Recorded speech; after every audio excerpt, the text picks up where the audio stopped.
Hi guys, and welcome to Football Canapes on what could be a big day in Premier League.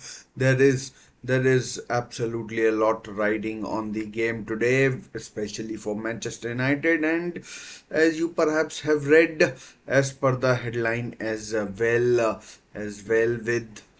with Manchester United travelling to Villa Park to take on Aston Villa at uh, at Villa Park, as I said. So, I mean, huge repercussions probably for Manchester United in particular, but maybe for Aston Villa as well, who could climb up the table depending on the results.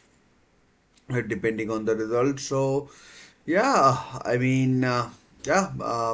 Apart from that, we have a big match going with also with Chelsea hosting Nottingham Forest and Chelsea hosting Nottingham Forest and what is wrong with that? Chelsea hosting Nottingham Forest and yeah, so Chelsea hosting Nottingham Forest and later we have uh, we have uh, we have got we've got Brighton versus Tottenham Hotspur, which will be a big game for various other reasons as well. So let's see how it goes for Manchester United. But Manchester United have been a big story ever since the last weekend where they were absolutely pummeled by Tottenham Hotspur. It was 3-0, but it could very easily have been. I mean, it could very easily have been a lot worse. Bruno Fernandes was sent off, but Bruno Fernandes was sent off, but that red card has now been rescinded, and I mean, if it didn't feel like madness last time round, he got himself sent off against FC Porto during the Europa League game on Sunday as well, or on Thursday. Today is Sunday, yeah. So he got himself sent off on Thursday as well for a very really high foot. I mean, there are people who will tell you that it was perhaps not a red card, but for me it was a definite second yellow, and which means it was a red card for Bruno Fernandes. I mean, it was cowardly going with his feet like that. Why didn't he go with his head? Why didn't he go with his head? He should have gone in with his head. So a captain setting that kind of example for a club is uh, is not something that you'd recommend. And yeah, so I mean, I mean, honestly, that was absolutely terrible from Bruno Fernandes. And yeah, well, last week's red card has since been rescinded, and he's now available to play, and I can tell you that he is in the lineup, and of course, captains Manchester United today in uh, in this big game, and in this big game, and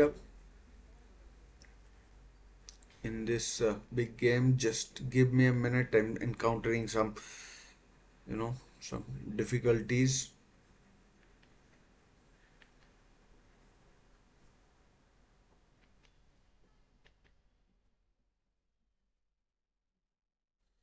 Not sure what is wrong with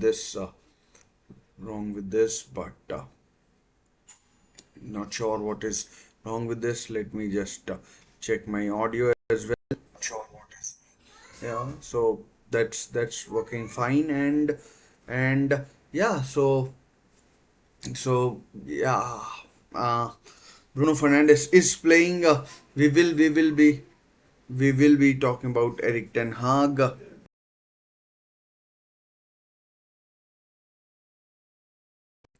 So we will be talking about Eric Ten Hag later, and but let's just get to the team news first of all. Let's just get to the team first of all. Here is here is the team news for the game today. Let me just uh,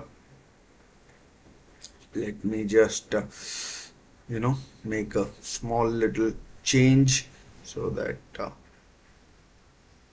you can see the whole thing properly, and you can see the whole thing properly. And yeah, so here is the team news. Let's begin with the uh, home team. That is Let's begin with the home team, that is Aston Villa. Aston Villa, starting with Emiliano Martinez in goal. He was outstanding for he was outstanding for he was out for Aston Villa against Bayern Munich. Made some tremendous saves. Matty Cash returns after injury, I think, in the starting lineup. Ezri Konsa is in the team as well, and and then we have Pau Torres, the Spanish international. He's in the team, and he's in the team, and not sure what is happening here.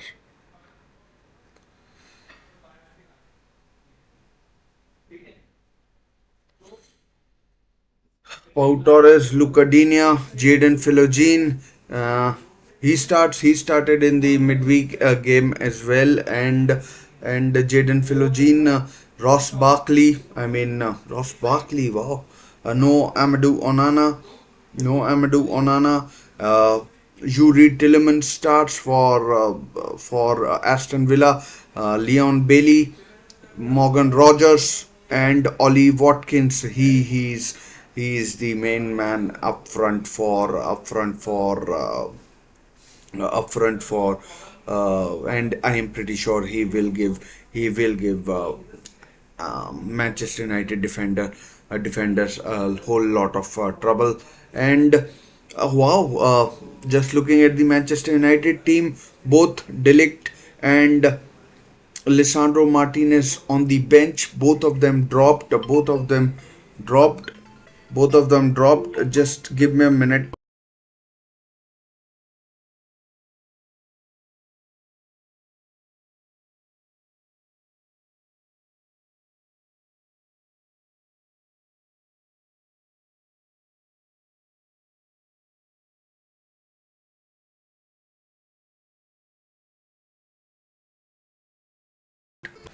Both Delict and Martinez dropped to the bench. Maguire and Evans, and as I was seeing uh, a tweet earlier on which said that is the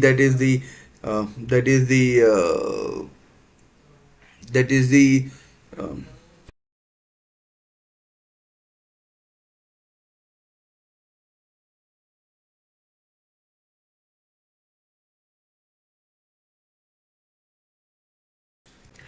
so that is the lineup that और इनको बोलो शोर मत कर रहे हैं.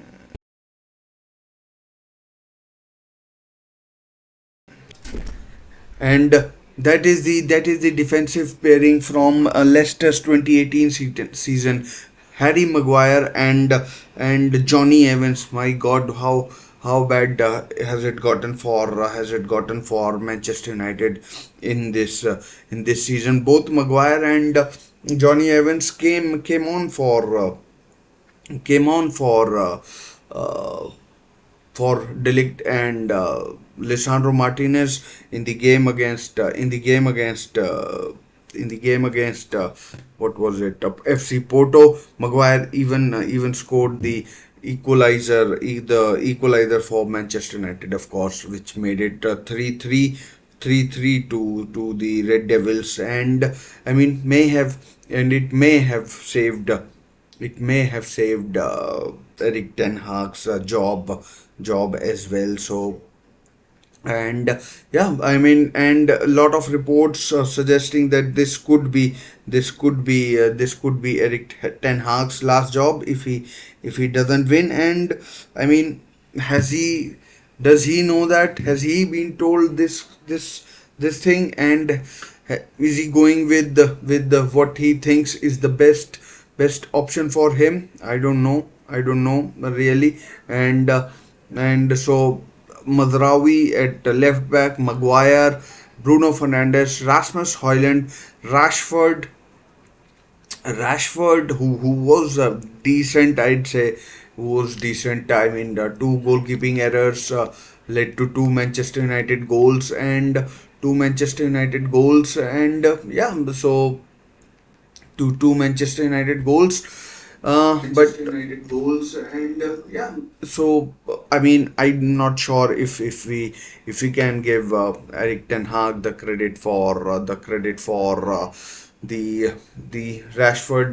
Rashford's improved performance or not, but it was what it was with the it was what it was with the Manchester United.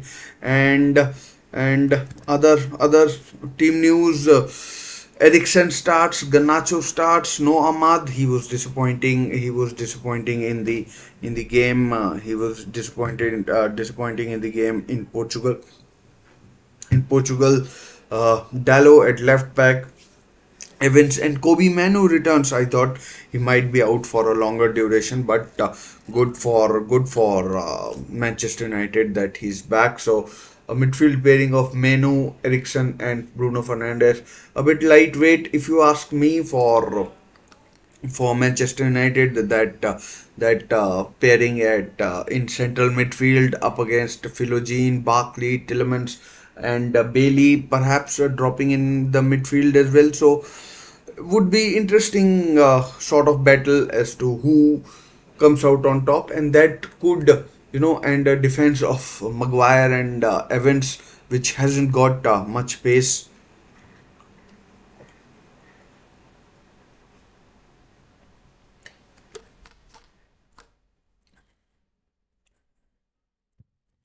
which hasn't got much pace, honestly. And and and Manchester United, I mean, dear oh dear, I don't think their midfield, looking at it again, can hack it in this game against Aston Villa. I just think that Manchester United will find it really tough, really tough. Bender, Delict, Lindelof, Martinez. So keeper, three centre half, Casemiro, Ugarte in in the in the in the in the midfield. Sorry, so in the midfield options as far as Eric Ten Hag is concerned, and yeah, so I mean, it'll be tough for Manchester United to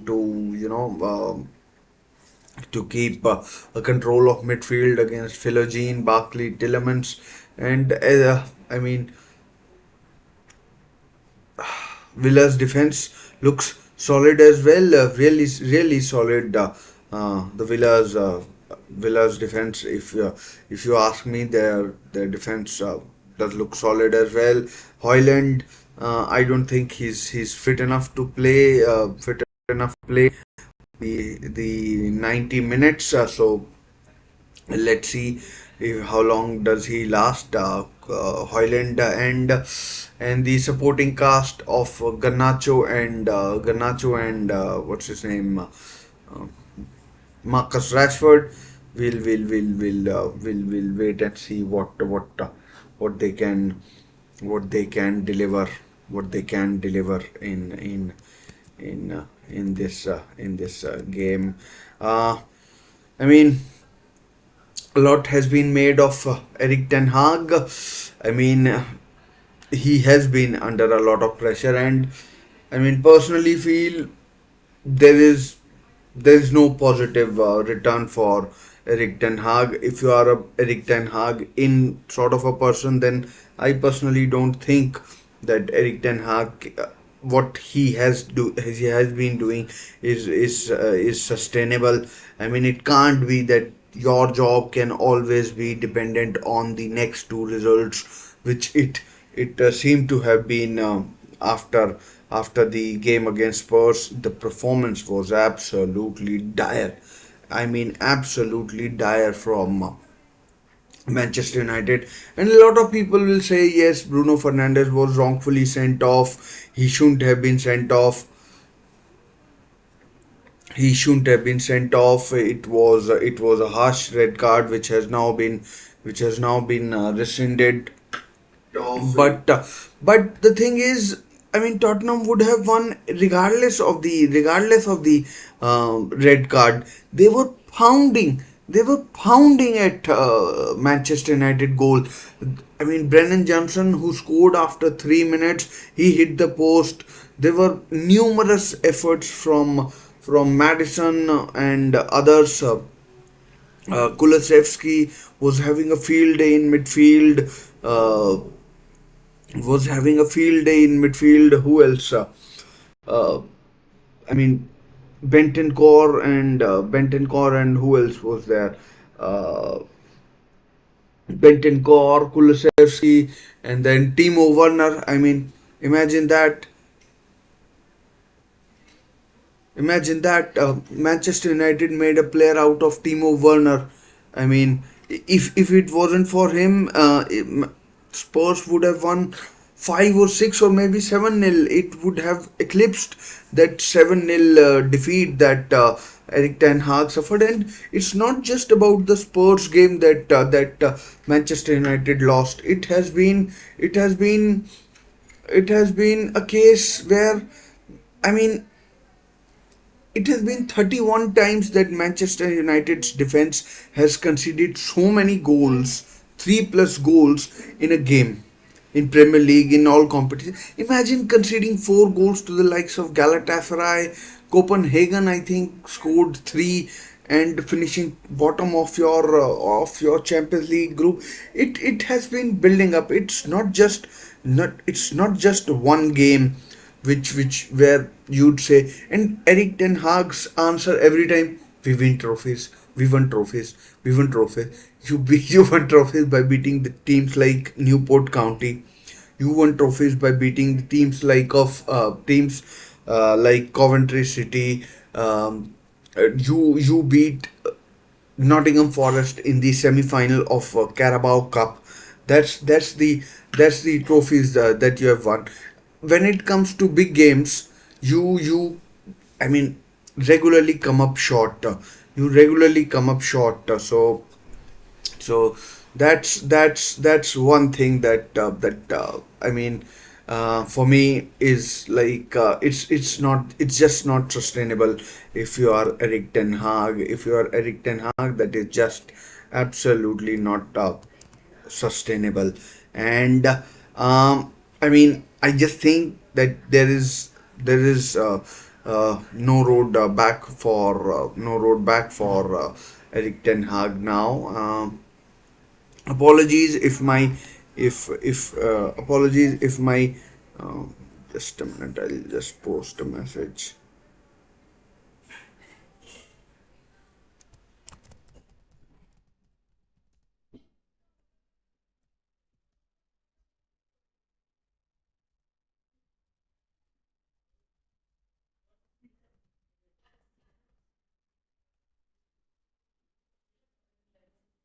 So yeah, that's what I was wanted to talk about.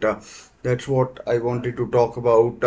And yeah, so that's and I just think that it's gone too far. A lot of people have gone you know, made up their mind that Erik Ten Hag is perhaps not good enough, and I honestly I just can't see him. I just can't see him turning this ship around, turning this ship around, because I mean honestly, it'll be. I mean, you can't be like having to save your jobs. You can't be having. What if after the international break he loses a couple of more matches? Then what happens? Then what happens? And the signings that he has made are just simply not good enough. I mean, Anthony, yeah, he won a corner which led to the Harry Maguire equalizer. You stripped Harry Maguire of the captaincy, and now you have dropped both your major centre halves for Maguire and Johnny Evans. Dear oh dear. I mean, a lot of Manchester United fans will be thinking, what the hell is Johnny Evans doing at our club? I mean, fine as a coach to young footballers, it's fine, but he can't be playing in the game of this magnitude. He can't be playing in the game of this magnitude. It's just not good enough from a Manchester United point of view. I mean, Victor Lindelof, yes, I guess Victor Lindelof would have been starting the game if he was fit enough. And who else? Delict, Maguire, or Delict and Martinez dropped. I mean, you have moved on Rafael Varane. Okay, he's since retired, but that was your best pairing. And 3 seasons in, Harry Maguire is benching the likes of Martinez in a game which, by all accounts, you have to win. So the signings that he has made, Mason Mount, I don't know if he's on the bench or not. I mean, I can't see it from here. Uh, Mount, I don't know if he's on the bench. I'll confirm that thing. I'll confirm that thing. Let me just check. Let me just check if Mount is on the bench. If Mount is on the bench.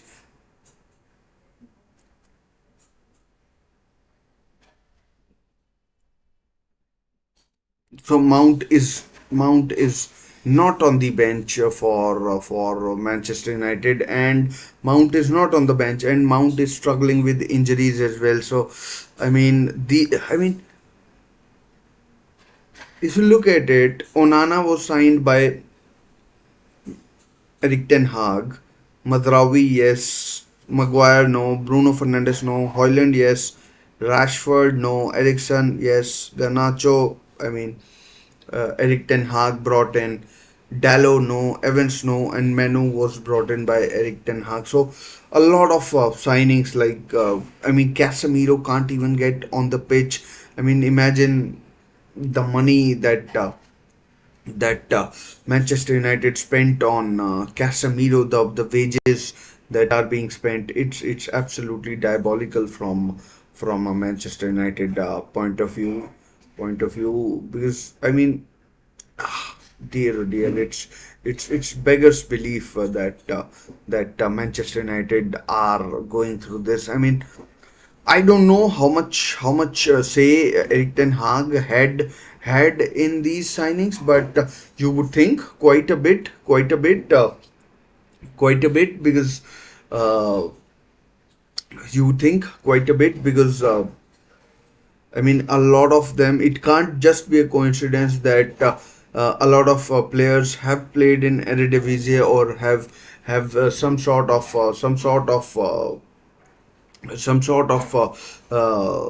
association or relationship with the Eredivisie or Dutch football. Zoxy, uh, Ericsson played with Ajax. and Mazraoui, former Ajax player, Martinez, former Ajax player, Delict, former Ajax captain. Mount was on loan at Vitesse from Chelsea when he was there. So a lot of players that have been signed. And if Eric Ten Hag is sacked, is loses his job, then it could take years, Manchester United years to recover from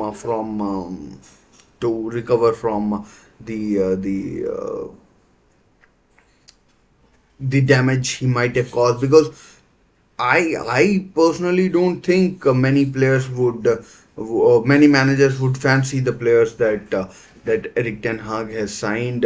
He signed the likes of he signed the likes of uh,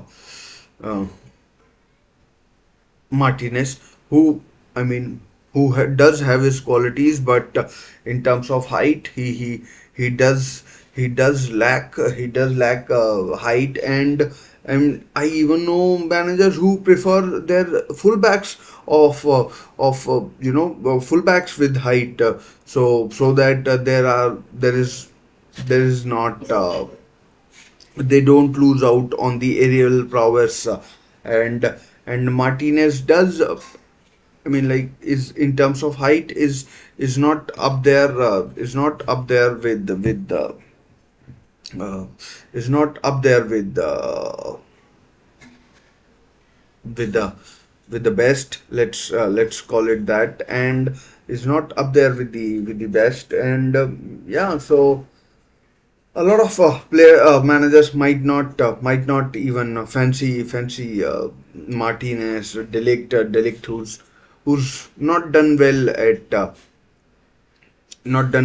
Juventus or Bayern Munich. I mean, they were very quick to move him on from their club. So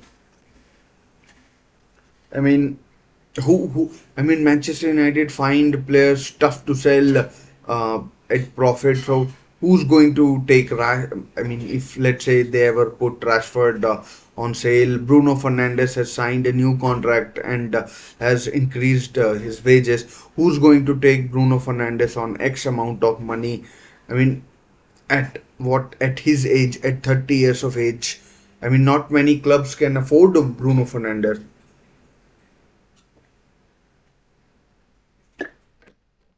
Not many clubs can afford Bruno Fernandes at those wages. So I mean, there has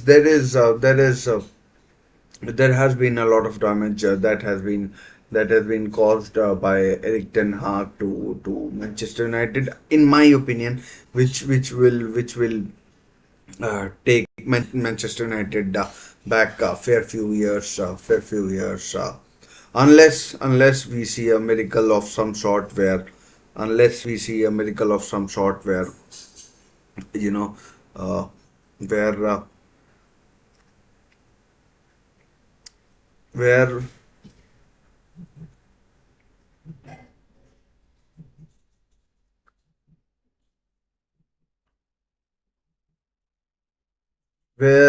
I mean, where things can be turned around. So let's see how it turns out for Eric Ten Hag.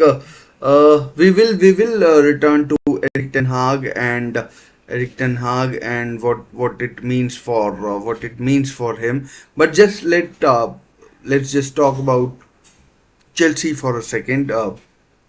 Let's just talk about um, Chelsea for let's just talk about Chelsea for a second. They are in really good form as well, and they are in really good form, and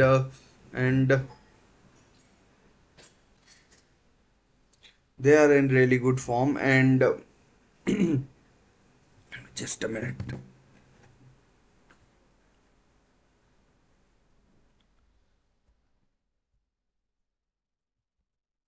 they are in really good form, and I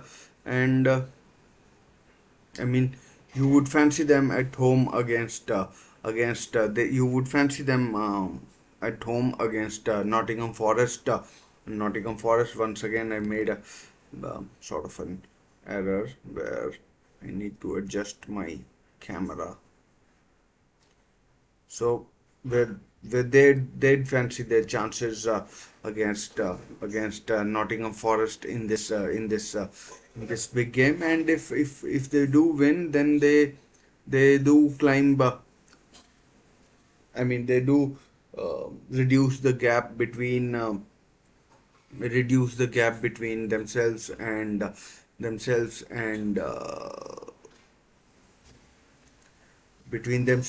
Nottingham Forest. So here's the Chelsea team news. Here's the Chelsea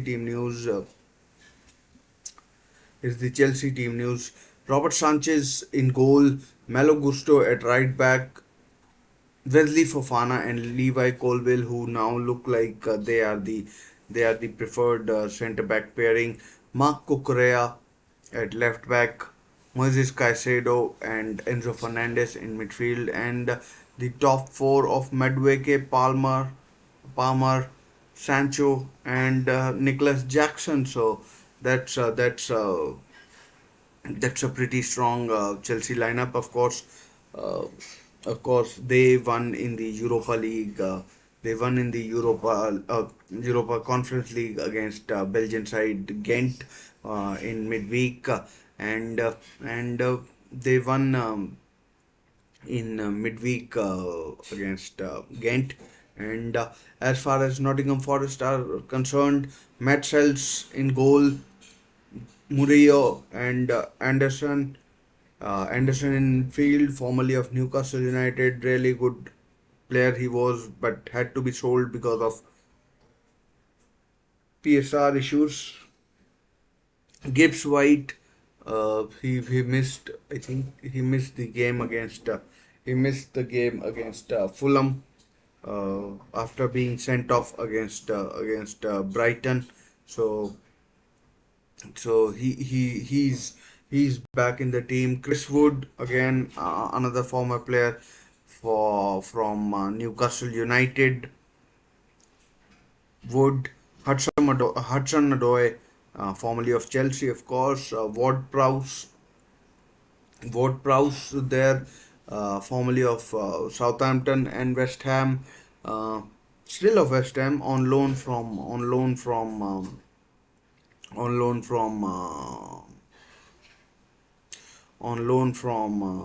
West Ham, I think. Moreno, on loan from Villa, I think, and Ryan Yates, Milankovic, a really good centre half pairing of Milankovic and Anderson. Oh, sorry, and Murillo and Ola Aina at right back, I believe so, and Alex Moreno at left back. So really strong lineup from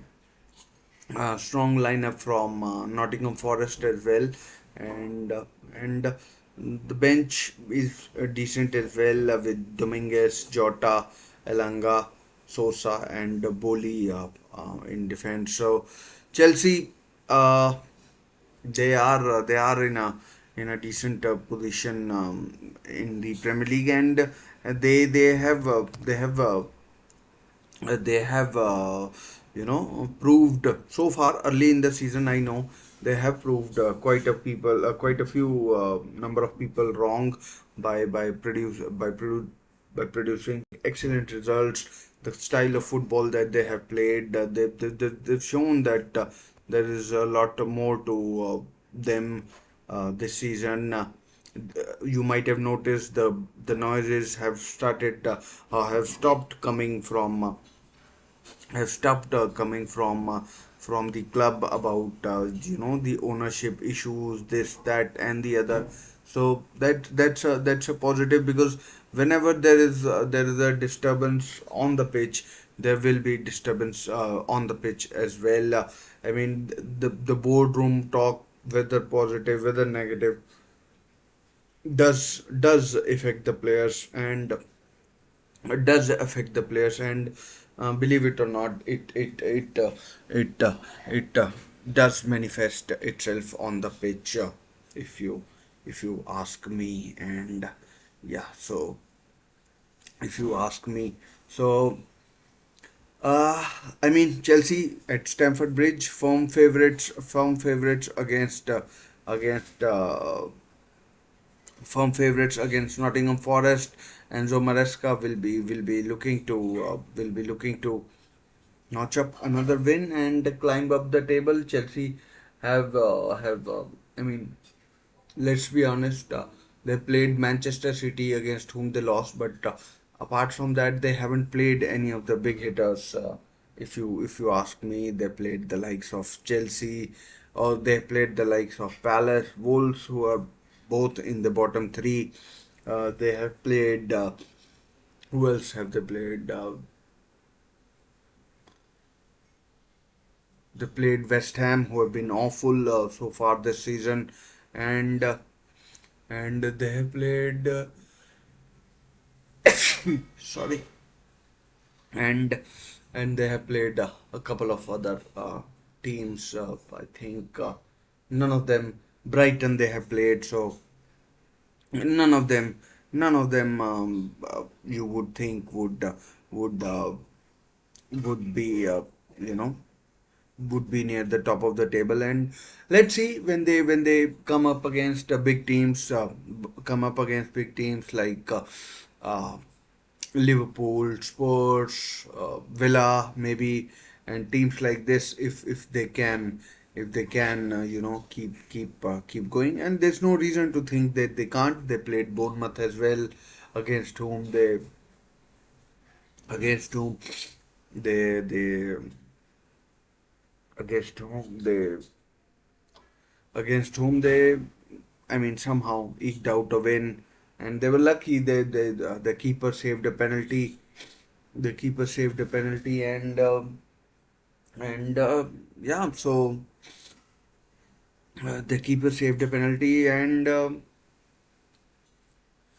Christopher and Nkunku showed tremendous skill to beat Sanesi and Zaberni to score the only goal of the game. So let's see how it goes for Chelsea. But we'll come back to Manchester United again. Come back to Manchester United again, because it is today, despite Chelsea being in action, it's it's all about Manchester United. What goes on at Villa Park. What goes on at Villa Park, and how the Manchester United hierarchy react to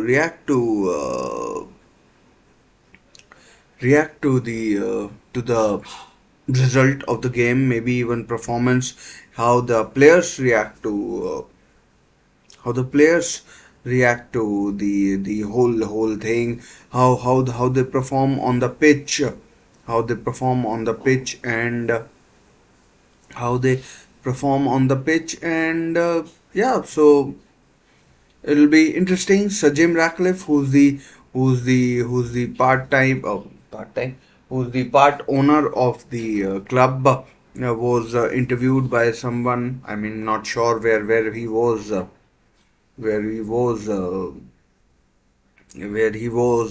interviewed, but then he gave a sort of a non-committal answer about Eric Ten Hag and his future. So so I mean, we'll know later what reaction it is. But the thing is, I keep coming back to it is that whenever it comes down to a manager has got 2 games to save his job, X games to save his job, I mean, it never ends well. It never does end well for anybody, because I mean, what if you win one, you lose one, you win two, you lose one, you draw one, and then then same cycle keeps on happening.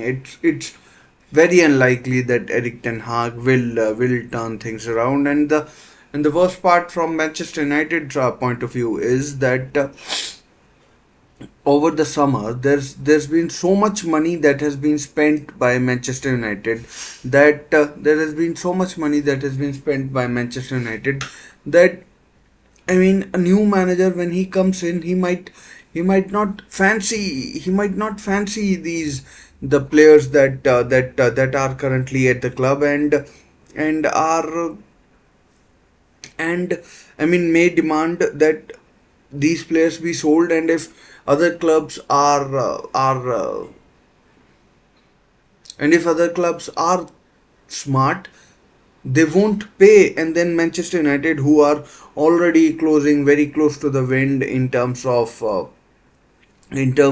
the PSR stuff, they've posted a loss this year, big loss, over 100 million loss. And if they fail to qualify for the Champions League, which it looks right now, they're God knows, they're 14th in the Premier League, and if they miss out on the Champions League, there's a 10 million penalty from Adidas. If they sack Erik ten Hag, there's a payoff of about 17 million that needs to be made to Ten Hag. So for a club that is that is pretty close to PSR, PSR restrictions.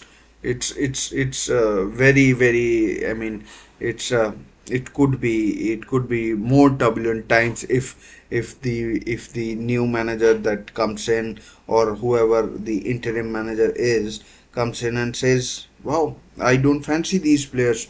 These are not my type of players, and not my problem that." It's not my problem that these are here. I want my players in, and if you can't get them, then how do you expect me to perform against some of these well coached teams in the Premier League? And how am I supposed to get results? So, uh, and I mean, once again, Erik ten Hag has given his. I mean, I don't know what he has done in. I mean, he's gone in with Maguire and Evans. I mean, Ollie Watkins, Morgan Rogers, Leon Bailey. These guys have pace. And one thing that Manchester United's defense, particularly central defense, doesn't have is pace.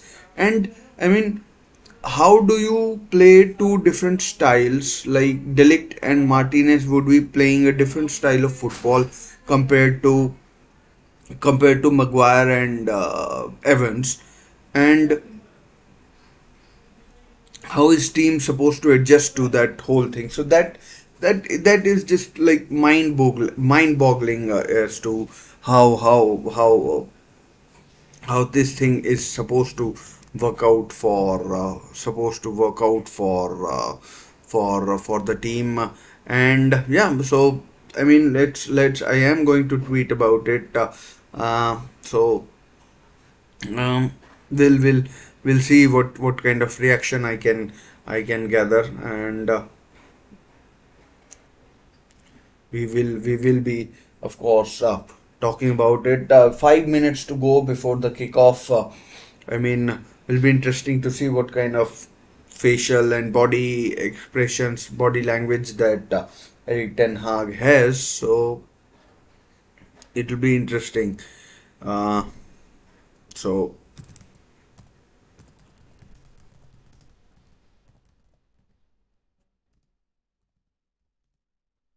just a minute.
Yeah, I mean,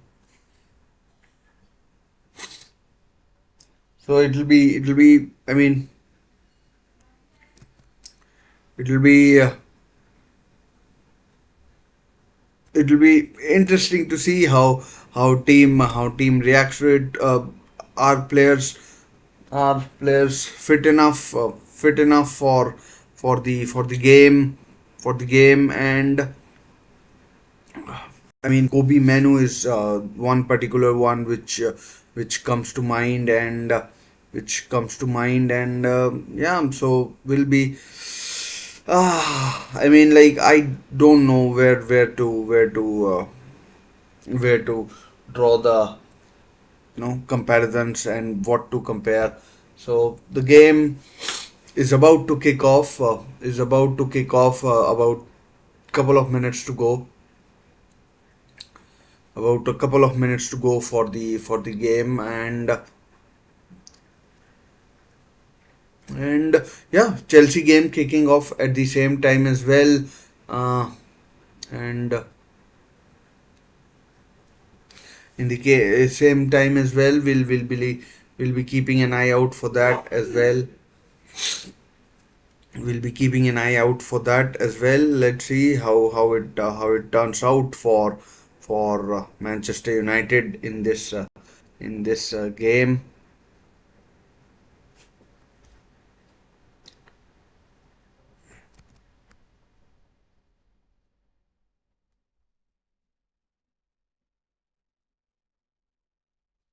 Let's move to the main window, the game window. Window. I'll be keeping you up to date with the score in the game, and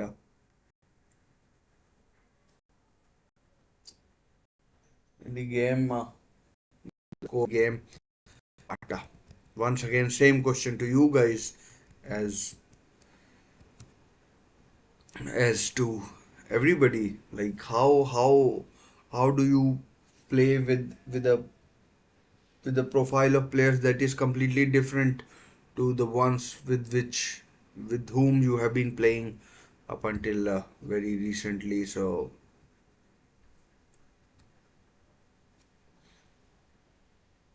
up until very recently, no Mount. He got injured last week.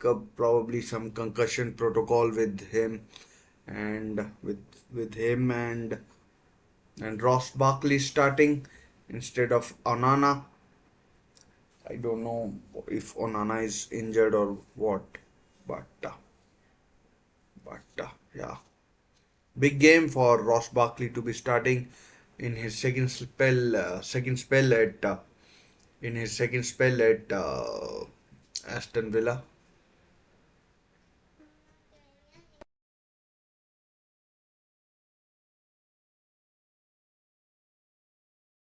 दादी को बोल आपके phone पे वीना मामी का phone आ रहा था.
क्या करना है? क्या करना है? हाँ, मम्मी को भेज दे एक minute.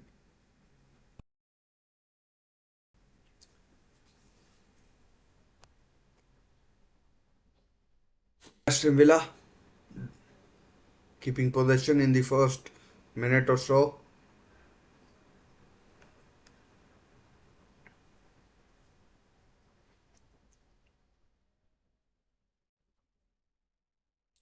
Marcus Rashford,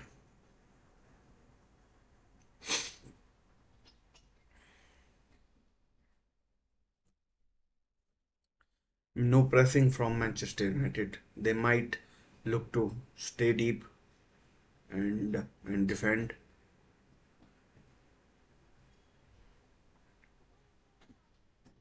Lucadenia at left back.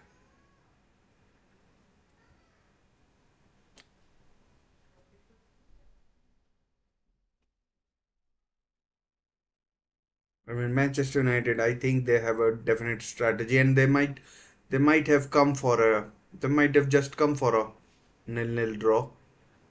But oh, foul. Let's see who's the referee. Morgan Rogers maybe wanting a yellow, but foul by Christian Eriksen or Marcus Rashford. One of the two. Eriksen. Eriksen with the foul, and Eriksen booked. Wow. Third minute and Eriksen is booked.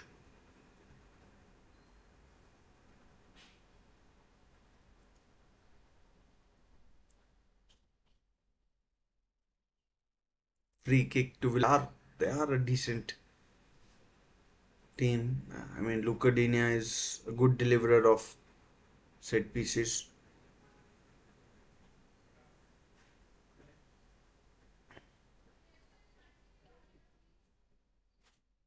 Cleared away for now. Leon Bailey should get to it. Does.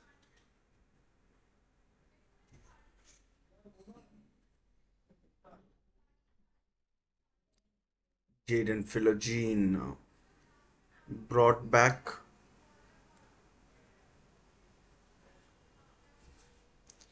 He was on loan at Hull last season.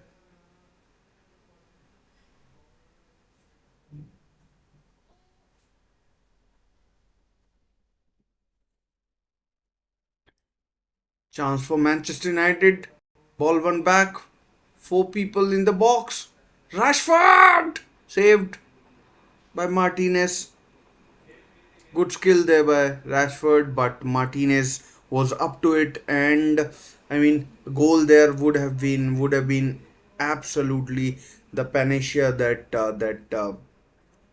was absolutely the panacea that Manchester United wanted and Eric Ten Hag wanted, but I mean his effort is saved by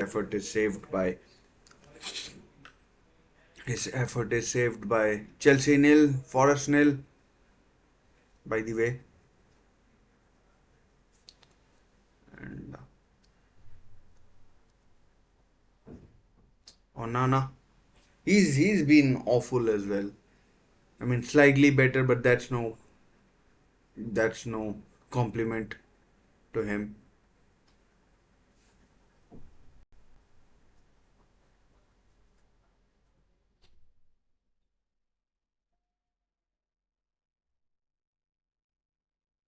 That's out. That's out.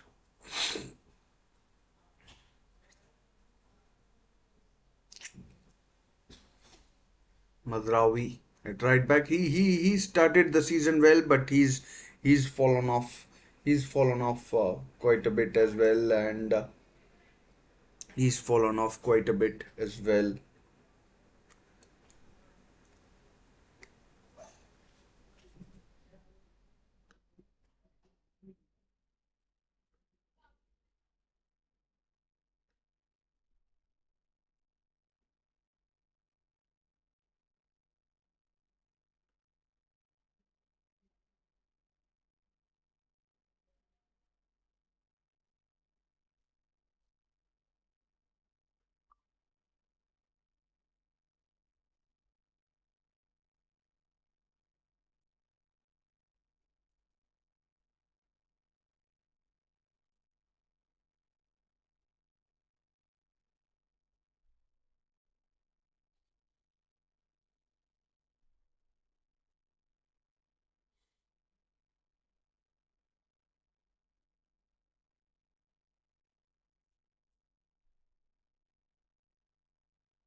I mean, Aston Villa, I don't think have gotten going as of now. Garnacho on the right. Garnacho on the right is perhaps it is not his best position or favorite most favored position, but it is what it is. Both team, I mean, young players have to. Oh, here's Watkins shot. Oh, wide from Rogers.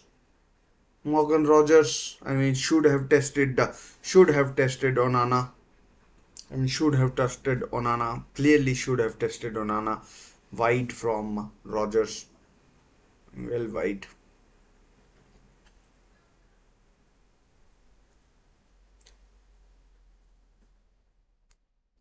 It wasn't a corner, but Manchester United insisting on playing out from the back. Good pass. And Fernandes releases Rashford. Out. It goes out for a throw in. Goes out for a throw in and yeah. Eric Ten Hag. I mean, he knows there are a number of cameras on him tonight.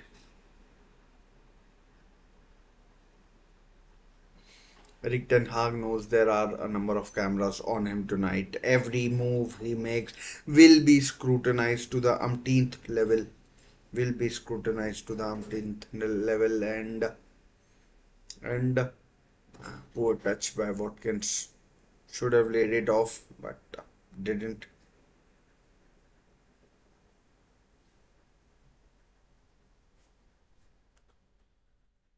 Should have laid it off well, but didn't.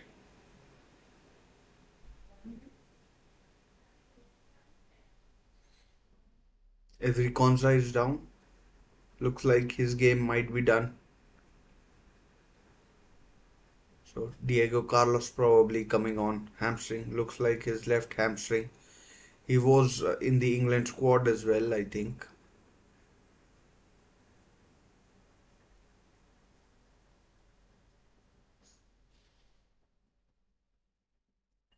He was in the England squad, and disappointing that if his game is over. So Diego Carlos comes on for him.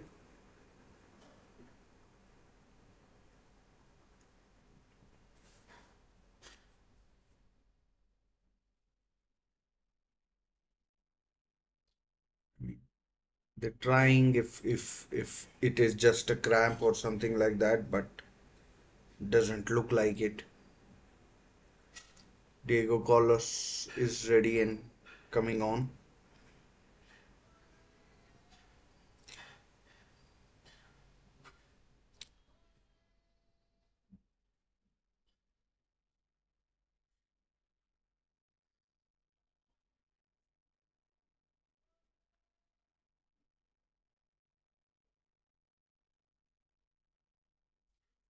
Meanwhile, let's check out the score between Chelsea and Nottingham Forest. And Chelsea and Nottingham Forest, I mean, not sure what happened there, but still nil nil between Chelsea and Forest. I mean, Forest are a tough cookie to crack if you ask me, and Forest are a tough cookie to crack.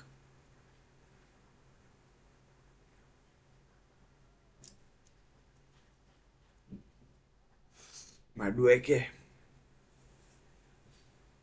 So Diego Carlos has come on to take the free kick, the big bad Brazilian.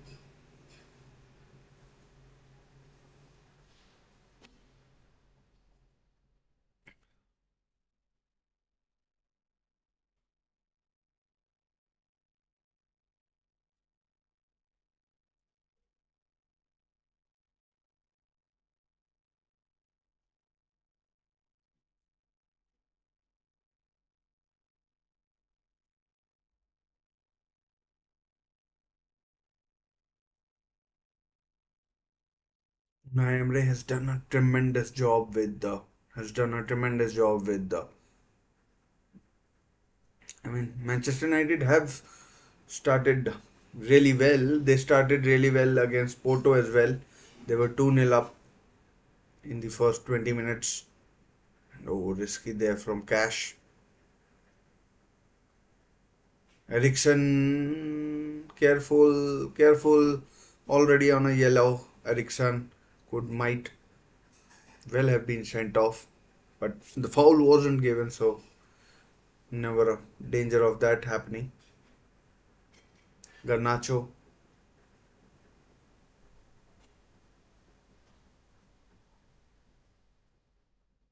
Harry Maguire, and Ericsson dropping in between the two center halves. So he's playing the deepest of the midfielders.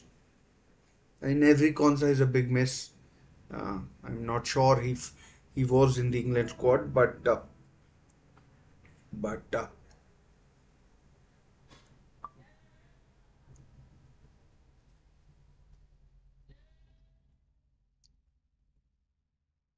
probably was in the England squad and now misses out on the England opportunity. Referee, I think, is Rob Jones. Good skill. Yes.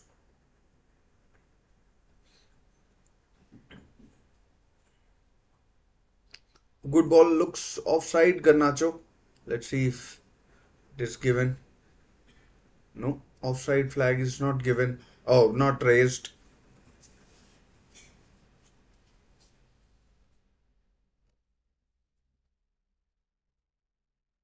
No offside flag. I mean, looked offside to me. I mean, if something had come of that, then the flag would have been definitely raised.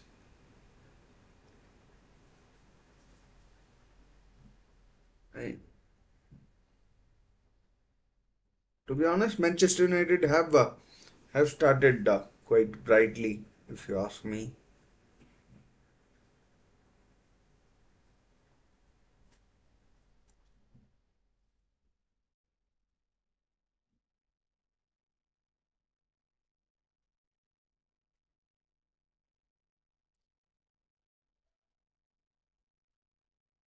Free kick to Manchester United.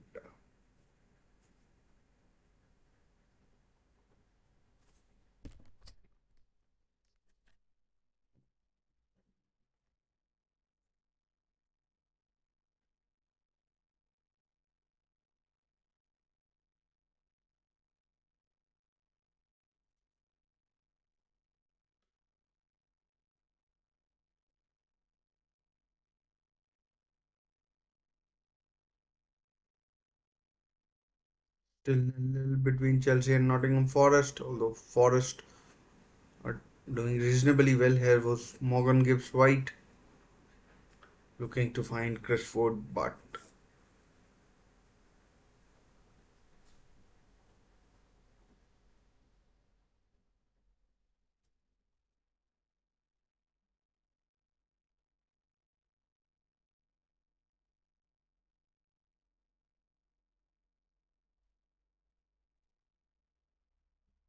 Harry Maguire out of position, but good covering there. I mean, gets Manchester United out of trouble.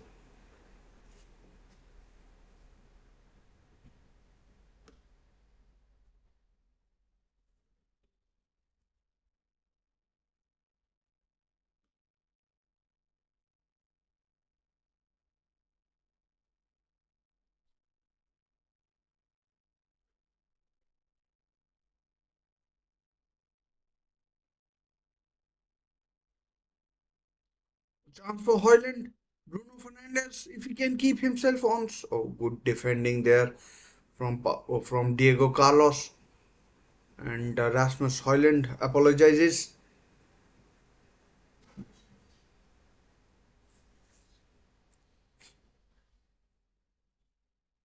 I mean, Aston Villa. I mean, they were on such a high after beating Bayern Munich. I mean, maybe they are still in that euphoria because they I mean, they've just not just not hit the straps.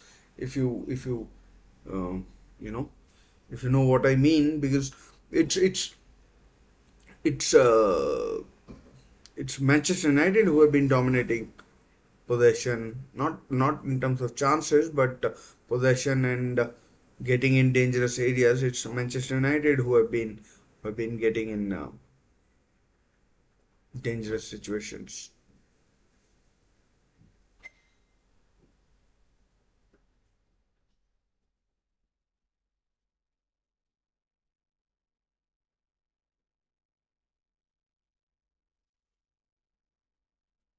I mean, if you are Manchester United fan, would you take a draw? I don't know.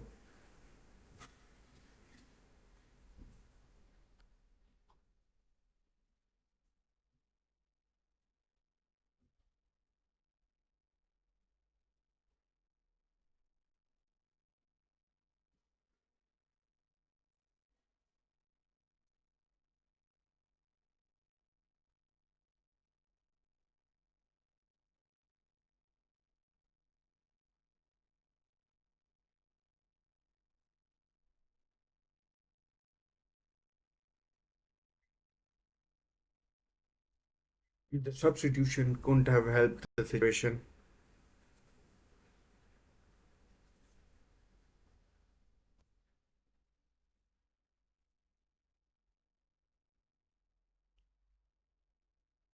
And Aston Villa, in the midfield terms, they they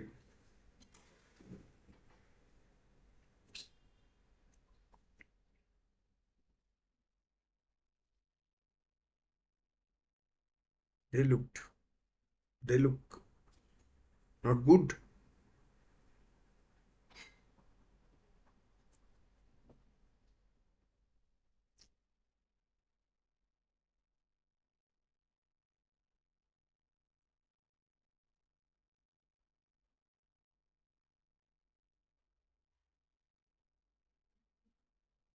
Pau Torres, Lucadinha, Jadon Philogene.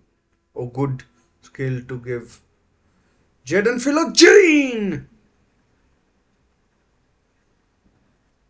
Jadon Philogene with the first or second attempt by an Aston Villa player, but both of them are wide of the mark. First from Morgan Rogers and then from Philogene.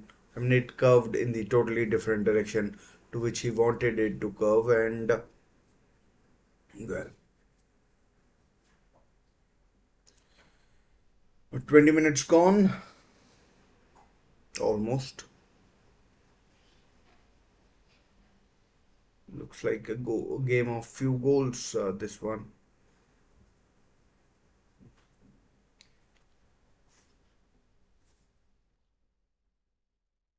I mean, Onana hasn't yet been tested.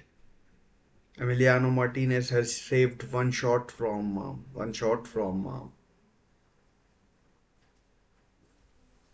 Rashford.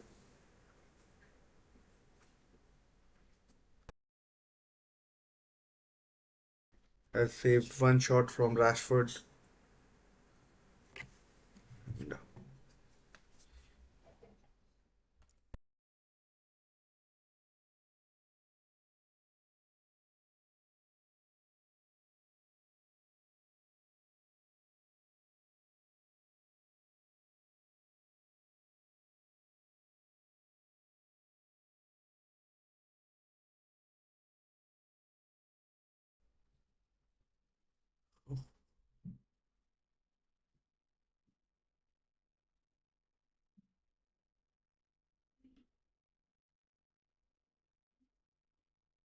Still nil-nil between Chelsea and Nottingham Forest.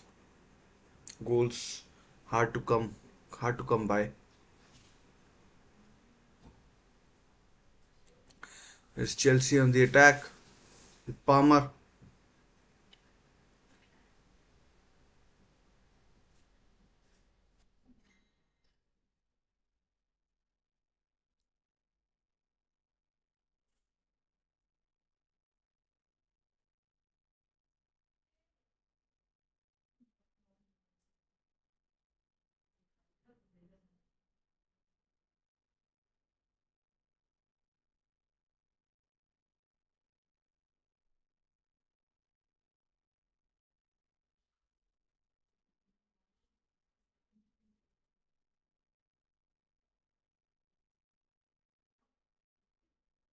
I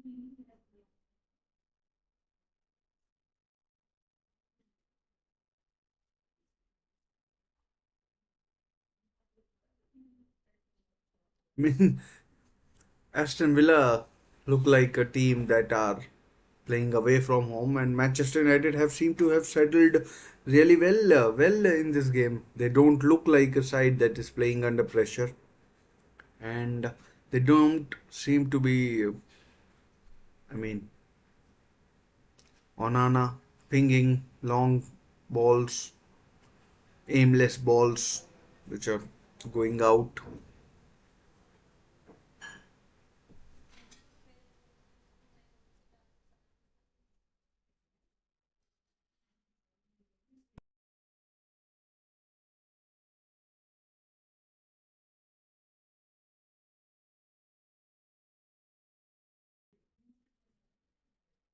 Well, this game is yet to get going, yet to get going, and like it's it's been it's been relatively poor this game in terms of quality, and in terms of quality, this game has been poor.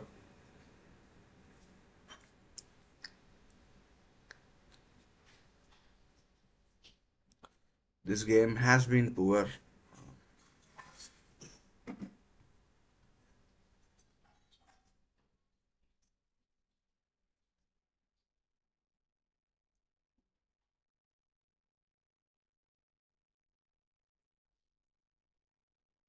It's a foul on Evans. I mean, like Evans and Maguire. Although I'm not a fan, they and I'm neither am I saying they are better than Delict or Martinez, but they do a decent enough job. They try their best. I mean, every player tries its best, but it's not as if they are completely, not fit for purpose. They they they they.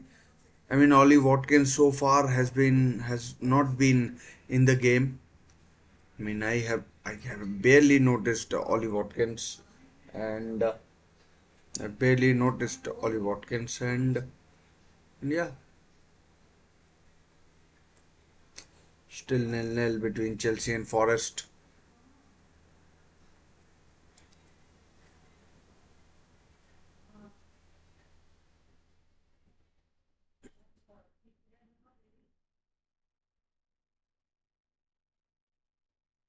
Other big games today: Barcelona travel to Alaves, Real Sociedad versus Atletico Madrid, and Bayern Munich at home to away to Frankfurt. So big games in Europe as well.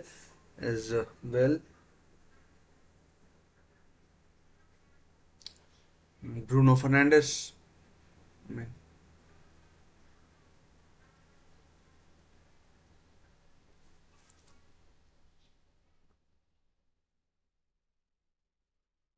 oh, chance for Villa to counter. Chance for Villa to counter. Christian Eriksen doesn't want to make a foul already on a yellow. Oh, here comes Maguire. Eriksen already on a yellow. Couldn't afford to make a challenge, and in came Johnny Evans to make a thunderous tackle, but Johnny Evans is down and he might need to come off. So he might need to come off. Johnny Evans looks like a knee injury. Morgan Rogers is down as well. I mean, this could be another nil-nil if Johnny Evans goes off. Lisandro Martinez is warming up. Is warming up. So is warming up. Hoyland so far. Hoyland and Watkins have barely scratched the surface. Ruud van Nistelrooy, a lot of people saying that he could be the new Manchester United interim manager. Interim manager. if things don't go well for Eric Ten Hag, which could be the case, which could be the case, and which could be the case, and which could be the case, and I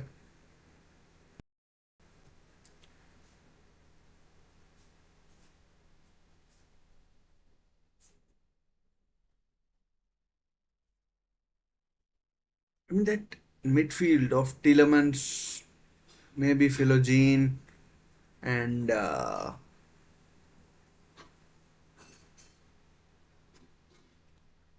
Barkley. Oh, good, good, good. Has Bailey up against Dallo. Ah, what a terrible touch. Foul then. Absolutely terrible touch from Ross Barkley, and then ends up fouling his player. I mean, undoes all the good work done by Leon Bailey, and then his poor touch lets up. I mean, it was him who found Bailey, and then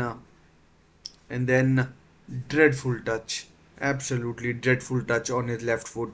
Should have hammered it on his right foot, and then ends up fouling Johnny Evans, who the poor lad who has oh, Villa almost digging their own grave. 28 minutes gone, still nil-nil.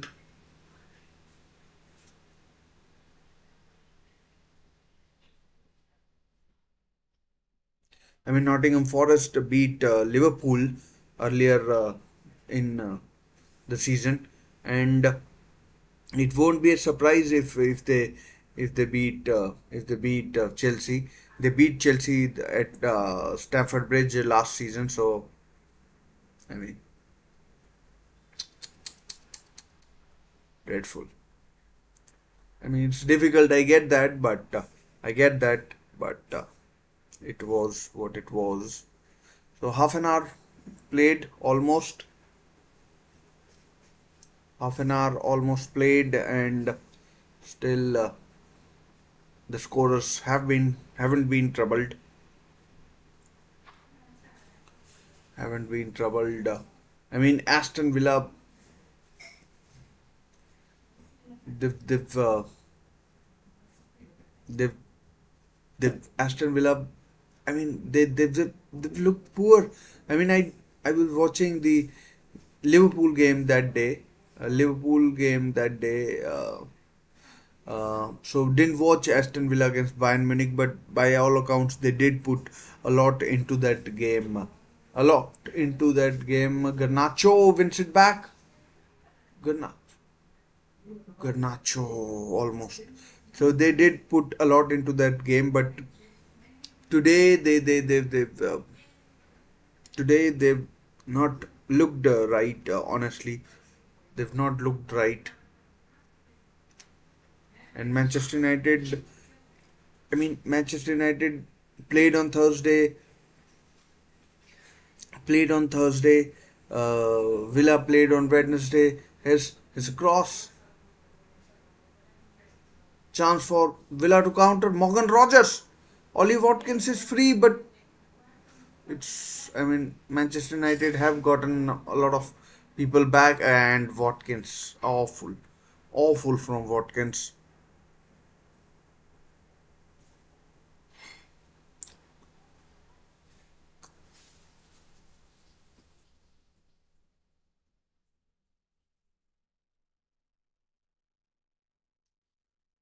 Again, first corner of the game. Imagine that first corner of the game in the 32nd minute. Johnny Evans,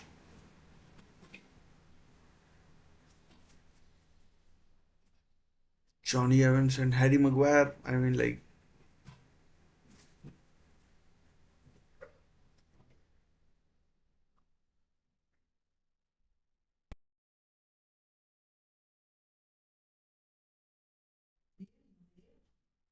and Onana, Mark. I mean, trying to Luca Digne will with the corner. Can Diego Carlos, I mean, who doesn't score many, poor corner.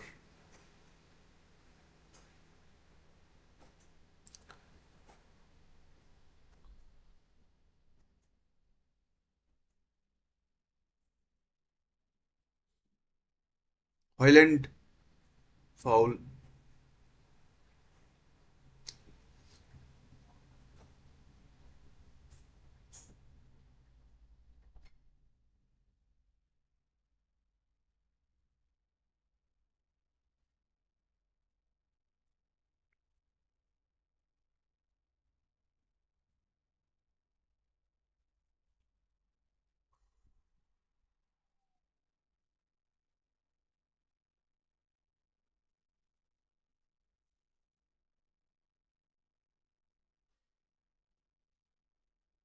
12 minutes to go to half time, and this has been a, I mean, not so entertaining game if you ask me. Maybe a bit too much riding on it, and I won't be surprised if this game ends in 1-0 or 1-0 or 1-0 or 0-0.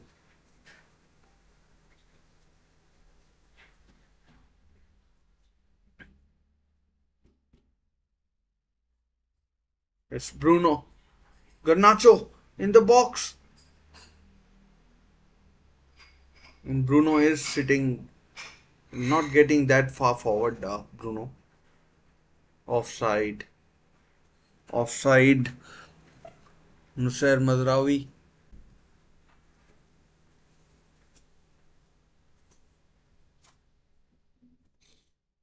offside. Nussair Mazraoui. So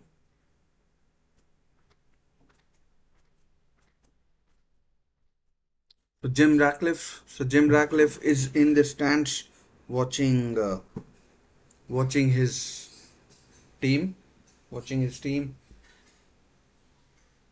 watching his team.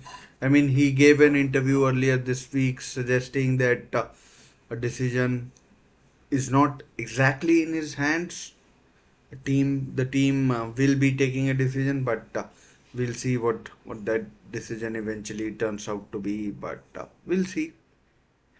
I mean, seen very little of attacking players, very little. Leon Bailey, here's a chance for Philogene. Lucadinha, can he cross? He does! Oh man, Leon Bailey, poor touch. Leon Bailey with a poor touch. So my tea is here. Cheers.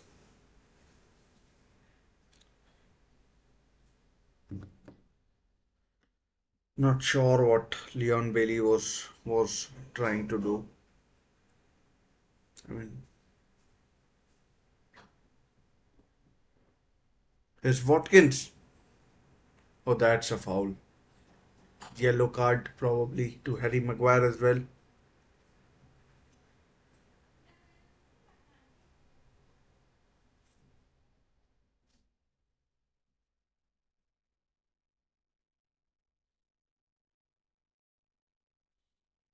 Maguire incandescent with the decision. I mean, that's a clear foul. An absolutely clear foul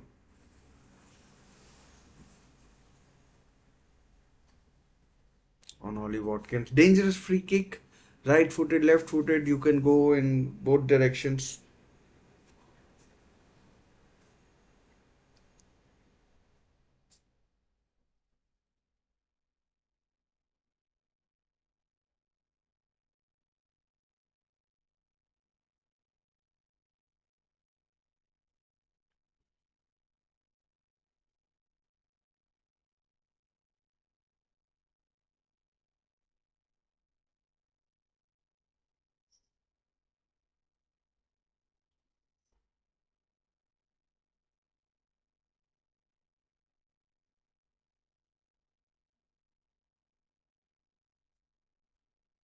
And marking Pau Torres, Barkley in there as well.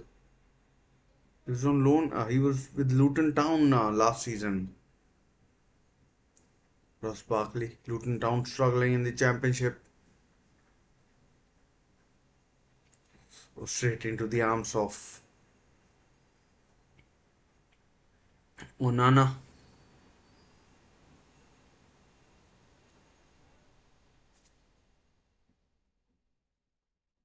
It's Garnacho on the left.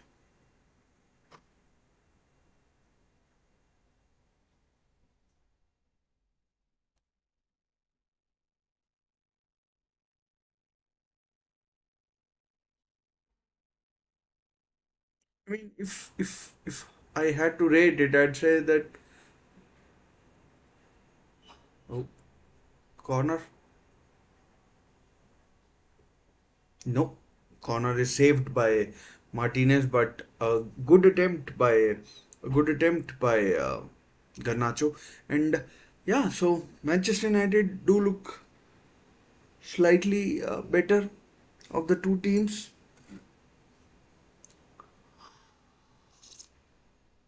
Manchester United do look slightly better of the two teams. Let's check out the Chelsea versus Forest score. Nil-nil still. 40th minute of that game. I mean, it's so slow, pedestrian.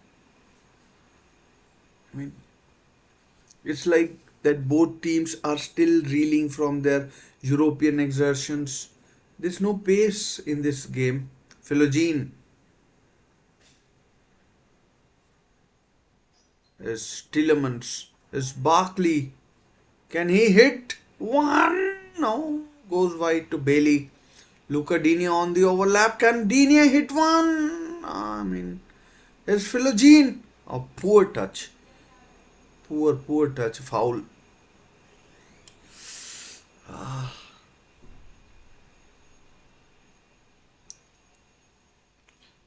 mean, I can't believe that Ian Matson can't get in the team.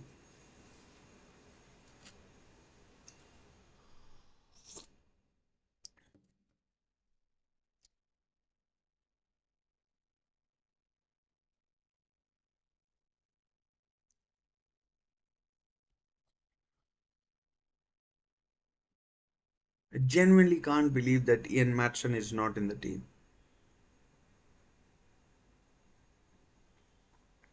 And the second half can only be better than this drab garbage that we've seen. It's like, I mean, I'd rather watch these teams warm up than watch this team. It's foul by Kobe Menu, yellow card. So three Man United players have now been booked: Maguire, Ericsson, and Kobe Menu. Can Kobe Menu play the entire 90 minutes? That's questionable. Ah,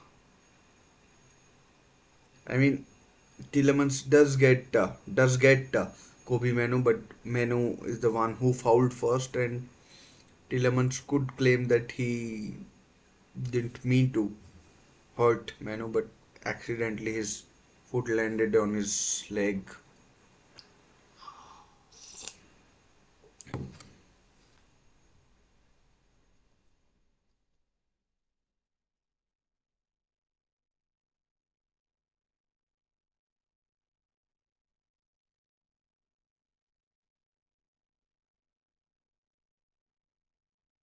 I mean, Luca Digne's touches have been so bad, so bad.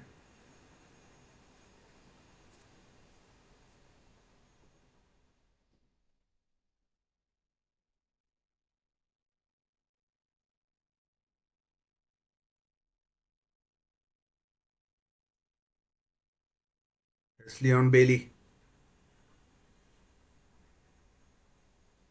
Matty Cash. We've seen very little of Matty Cash, honestly.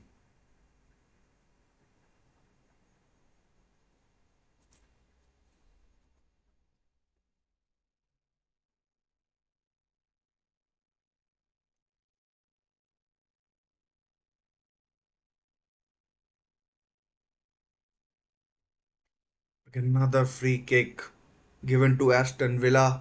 in a dangerous position. Garnacho fouling Philogene.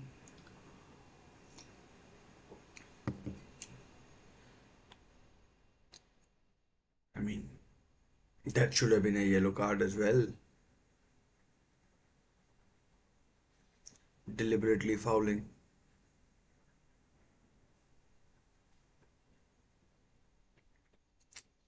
Tielemans, the man who was relegated with Leicester, to whip in this free kick.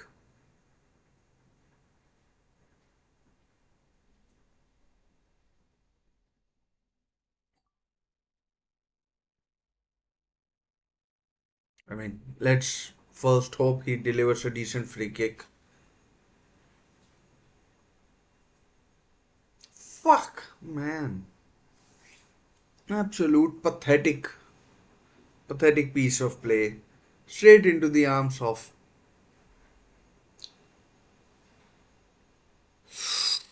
Nottingham Forest. Almost scored.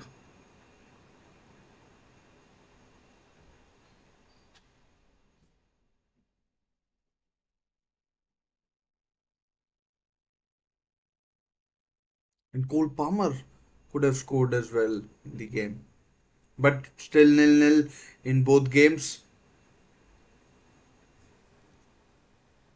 Is Hoyland. Garnacho. Oh, sorry, Rashford it was with a terrible pass.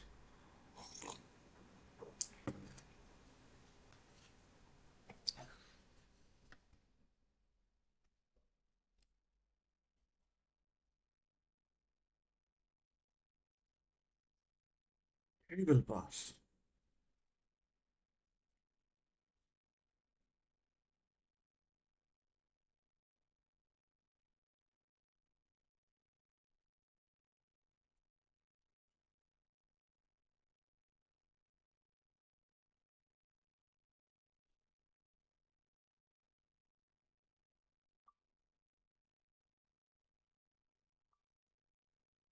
Chance for Villa to counter, but look at Dania. Look at Dania.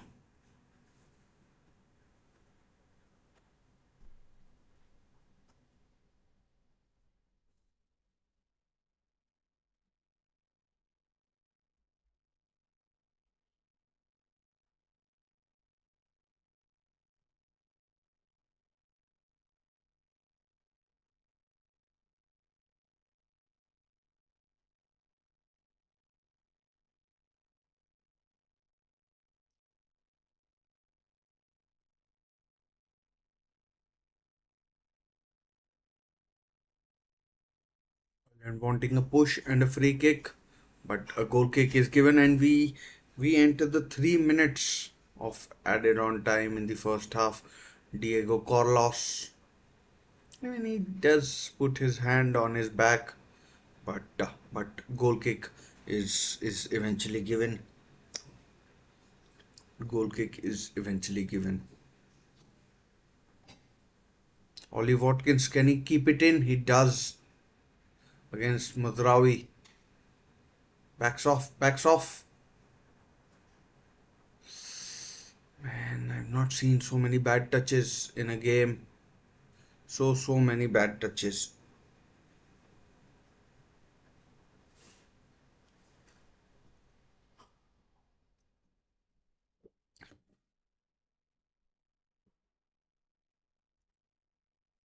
Johnny Evans saying it's his first foul.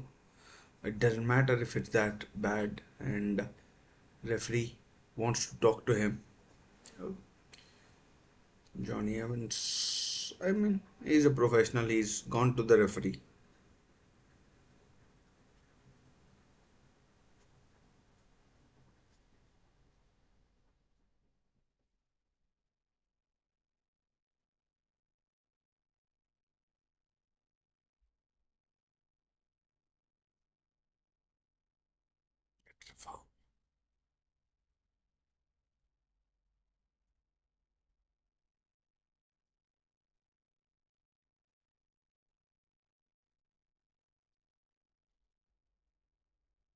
Another free kick to Aston Villa, close to last minute of normal of added time in the first half.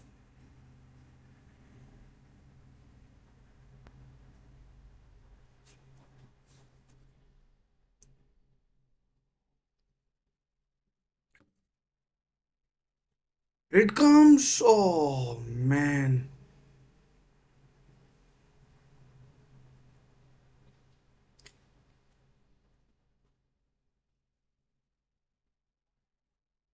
Harry Maguire is down. Not sure what happened to him. An injury, maybe. Dear, oh dear, look at Harry Maguire's socks. I mean, Harry Maguire might get injured. I mean, Harry Maguire might have been called into the England team with looks like a thigh injury.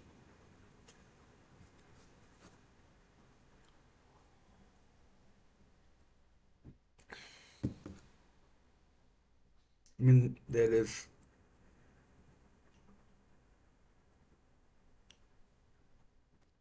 looks like a calf injury, and Delict is ready to come on.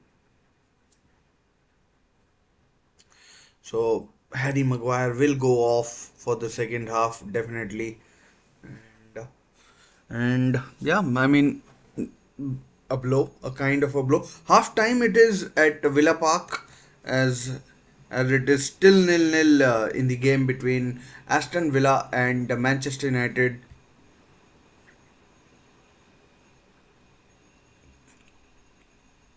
Still nil-nil between the two teams. Poor game, honestly. Let's check out the score between the other game. I mean, in the other game as well.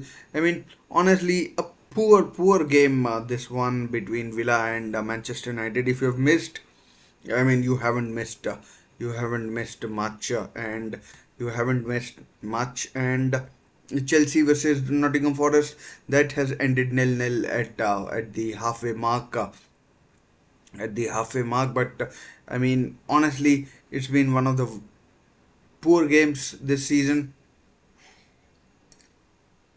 It's been one of the poor games this season, and I mean, if you haven't missed much.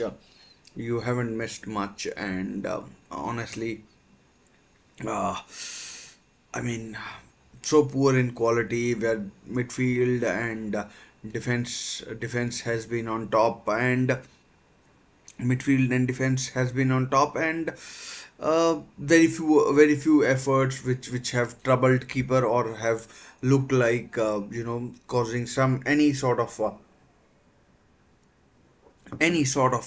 impression on keepers. Morgan Rogers had an effort which went wide, probably the best chance. Jaden Philogene then struck, which went wide of which went wide of the left hand side of Onana, and then as far as uh, as far as uh, as far as Manchester United are concerned, Rashford has had an effort and has had an effort and who else? Garnacho has had an effort as well, which has gone, which were I mean saved by, which were saved by, Emiliano Martinez. It's honestly it's not been a good watch. It's not been a good watch. It's been pretty poor. It's been pretty poor, and I mean, Harry Maguire will go off for the second half. He seems to have injured his thigh. Uh, he seems to have injured his thigh or calf probably, and every Konsa has gone off. Every Konsa going off would have probably meant that Harry Maguire got into the England team. He has been dropped, but now it looks like Harry Maguire is injured as well. Harry Maguire is injured as well. So, I mean, Eric Ten Hag's point of view, Delict looked like the one who was getting stripped and ready to come on for the second half. Manchester United need a right-sided centre half, so he'll probably come on. I mean, chance for Aston Villa to attack down the left-hand side with uh, with Luca Digne and Philogene, but Aston Villa for their part have been appalling as well. Have been appalling as well, and and I mean both teams were involved in the Champions League and Europa League competitions in midweek, and perhaps that those games took lot out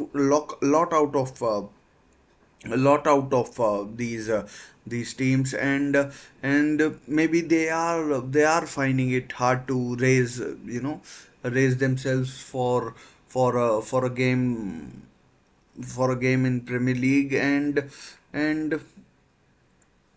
and yeah, so I mean, going into the second half, obviously Delict will come on. I don't know if Manchester United have the ammunition to throw off the bench to throw on off the bench onto the pitch to make a difference in this uh, in this game or not, or whether Erik Ten Hag will happily take a draw in this game. Uh, as I mentioned, and the camera panned to the Manchester United hierarchy who are in the stands. So Jim Ratcliffe has flown in, so maybe some sort of decision or a meeting is uh, is scheduled for Tuesday. So I don't know if Manchester United will bring down the curtain on Erik Ten Hag's you know tenure at Manchester United or not. But I mean, they can't be happy with the performance like this. They know they need to get into European competitions or some in some way, shape, or form. And I know there is a long way to go, but still, more or less, 20% of the season after this game would have passed and would have passed and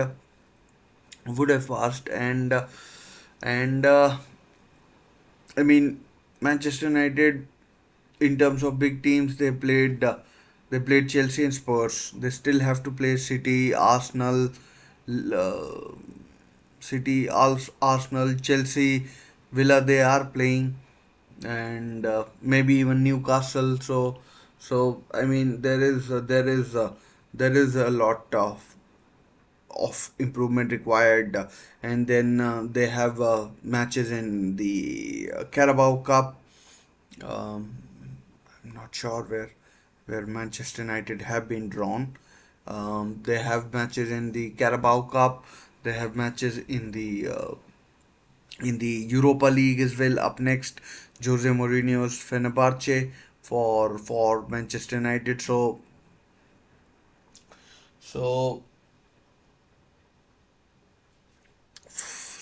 I mean, if I were Manchester United, and if I don't have a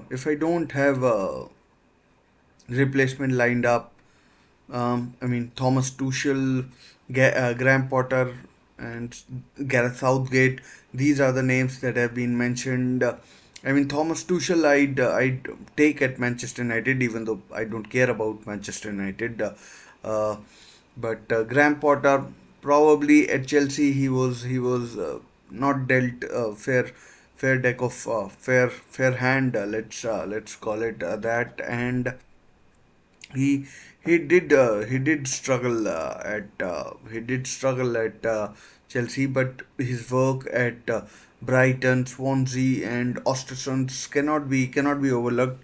I wouldn't be too keen on Southgate, because I mean his brand of football is dire, absolutely dire, and absolutely dire, and I wouldn't be too keen on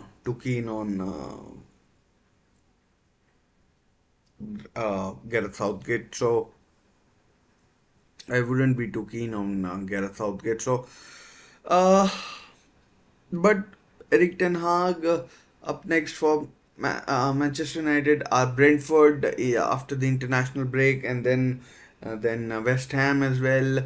Uh, Fenerbahce in the Europa League, of course.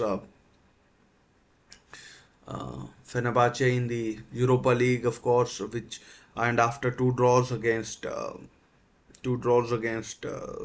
Twente and Porto.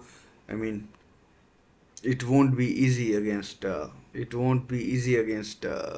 likes of Brentford and West Ham. West Ham got their first uh, first win in the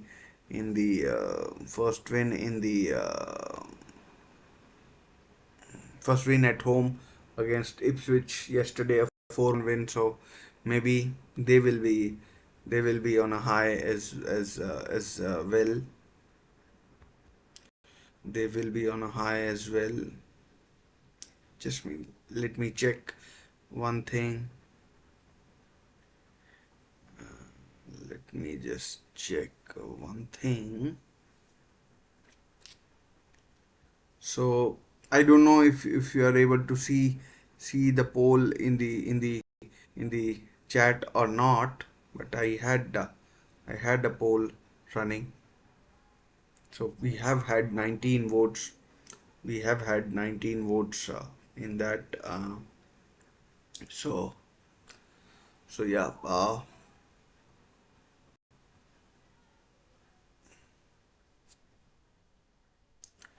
So let's see. Let's see if any more substitutions are are made by uh, Ten Hag going into the second half. Going into the second half. I mean, in terms of attacking players, there's Ahmad, there is Xerxes. I mean, both of them have started games thus far in the competition. But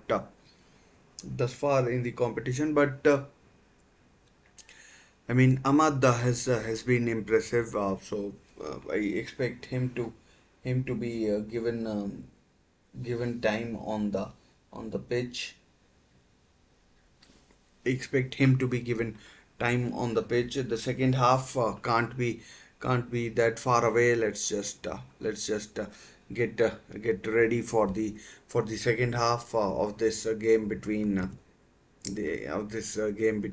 Manchester United and Aston Villa at Villa Park. And I mean, if the question starts if if uh, if Eric Ten Hag will take it, or will he go for a win in this? Will he go for a win in this game? The other game between Chelsea and Nottingham Forest, it's still goalless at the break. Still goalless. That game has kicked off or is about to kick off. I mean, there was lesser amount of added time in that game. So Cole Palmer will get us underway in that game, and will get us underway in that game. And yeah,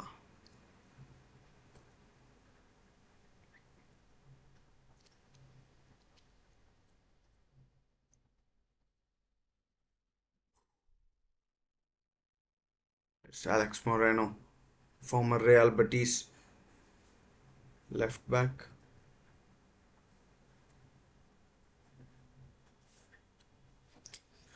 I mean, Glick coming on in the second half, he will be under pressure, and I mean, disappointing from Eric Ten Hag's point of view that he's lost an important centre half going into the second half.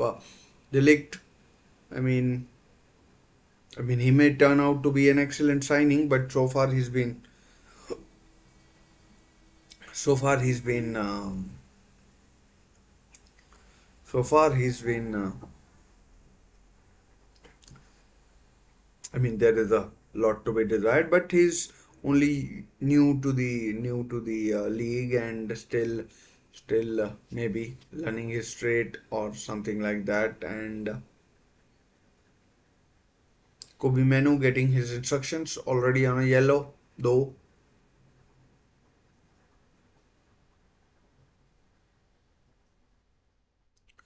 already on a yellow though, and needs to be careful. And Ericsson and Victor Lindelof looks like he's coming on. Victor Lindelof and Matthias de Ligt. So that's a strange combination. If Victor Lindelof does come on, and Eric Ten Hag, could it be his last walk down the touch line? And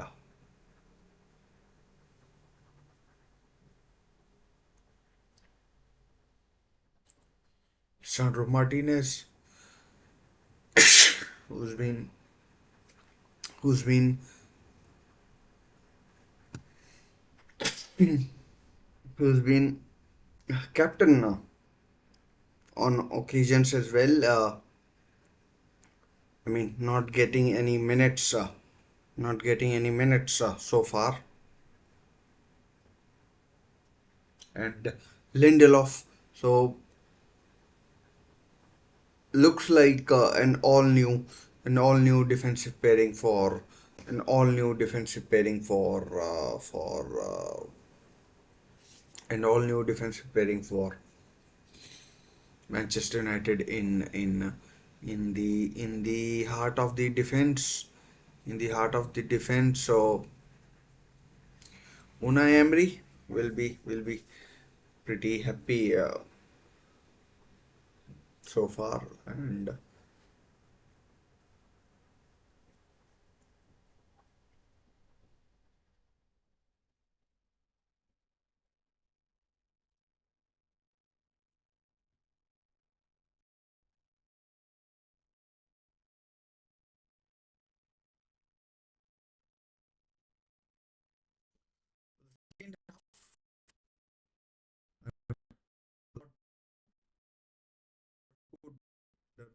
this this bridge, a lot of water could pass under this bridge in the second half. Aston Villa got the half going.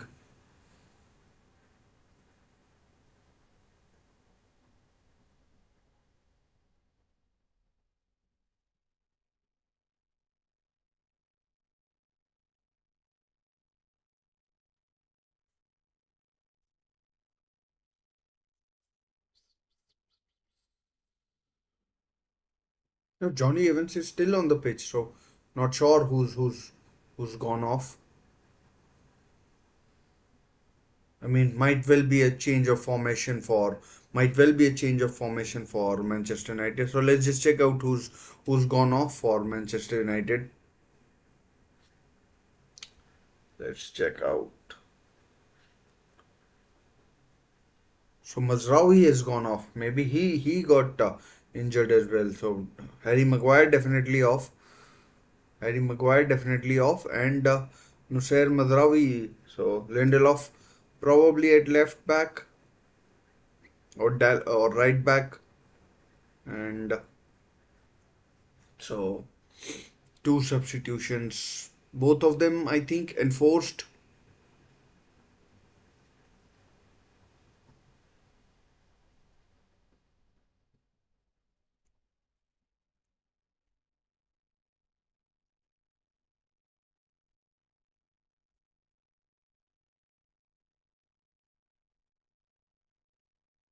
Both of them enforced. And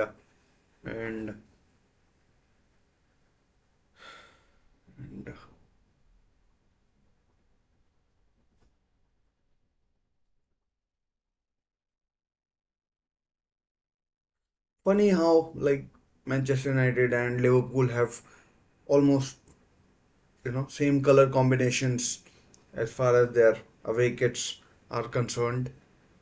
White shirts and blackish shorts. Onana.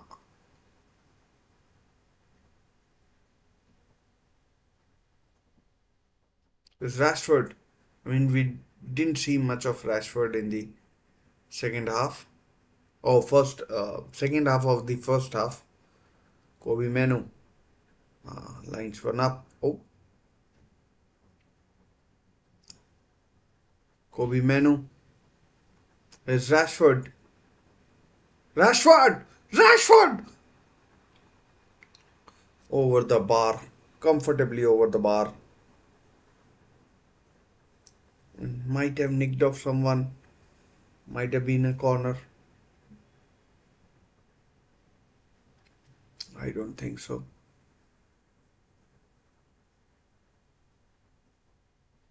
Yeah, saved by Martinez. So corner probably. Eric Ten Hag desperately wanted to see that go in, but it didn't.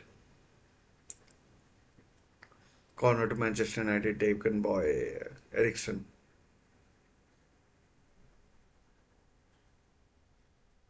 Garnacho! Poor attempt. I mean, so solid sort of a start from Manchester United in this game.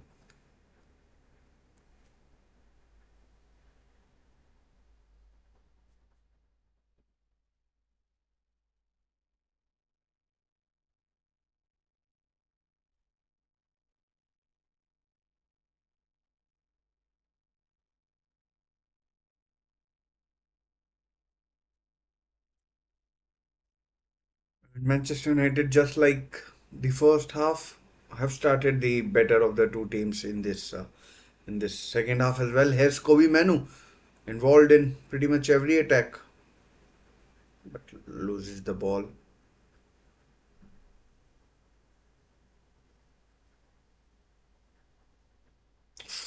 Good pass there by Philogene. And now Aston Villa could counter.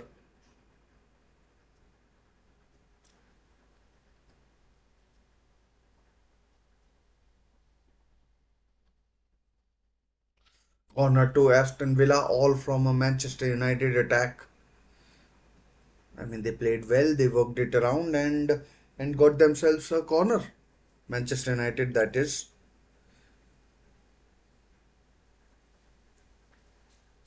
Corner to be taken by, let's see who it is.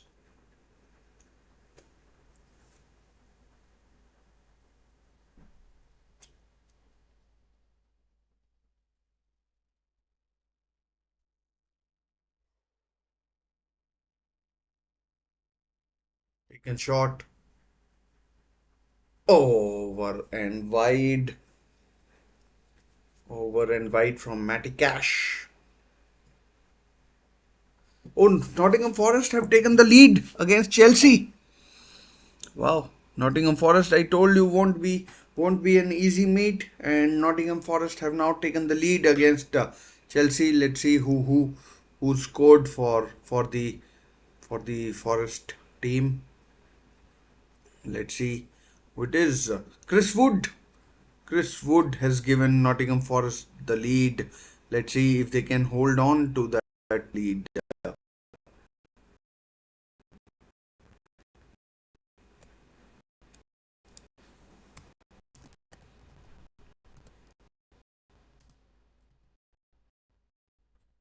So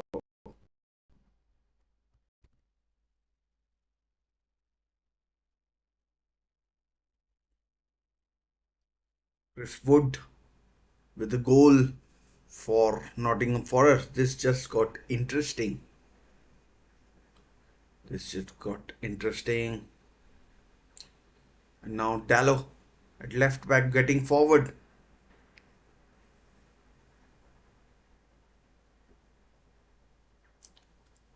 Good pass by Fernandez to find Garnacho, but I mean he's crowded out.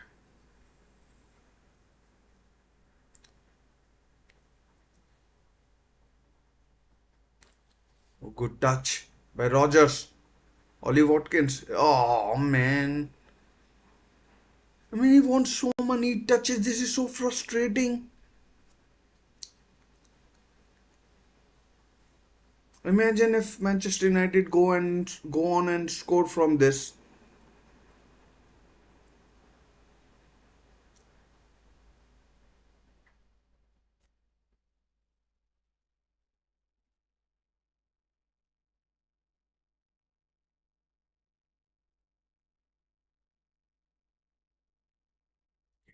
I mean, this Manchester United backline has no pace, and we've seen very little of Ollie Watkins.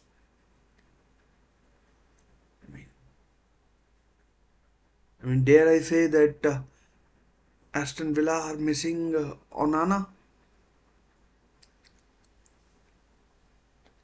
How dare I say that?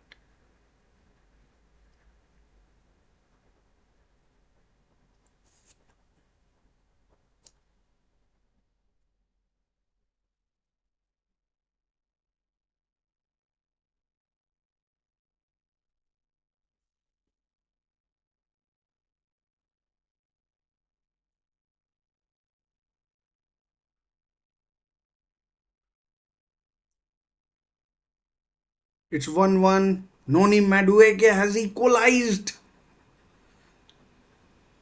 Noni Madueke has equalized for Chelsea. Now, Chris Wood must be devastated. His that he scored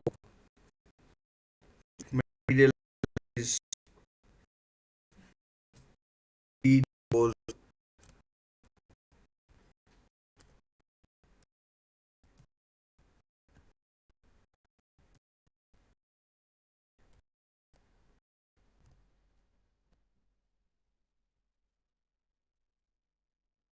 but still goalless at Villa Park between Manchester United and Aston Villa.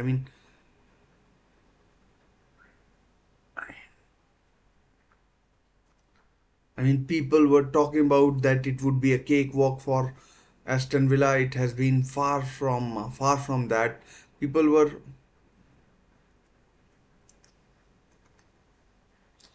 Tielemans, oh Barkley. What stupidity is that from Matty Cash? Either drill it you.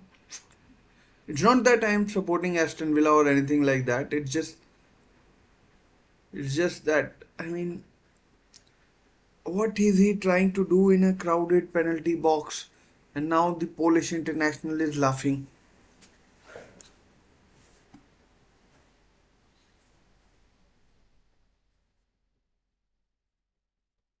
Corner to Aston Villa. I mean,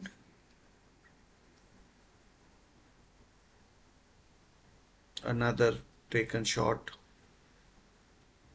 Tielemans! Oh, Nana. Decent save. Tielemans, he did what he could. Maybe he could have started the shot off a little wide, but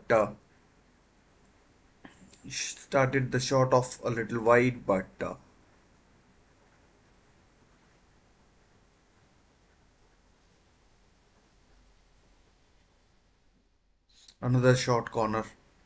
Lucadinha. So poor from Aston Villa. It's like their brains have stopped working. Aston Villa's players.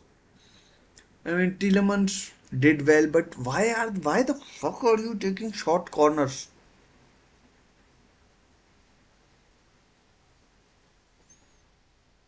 I'm not supporting Aston Villa. I'm just like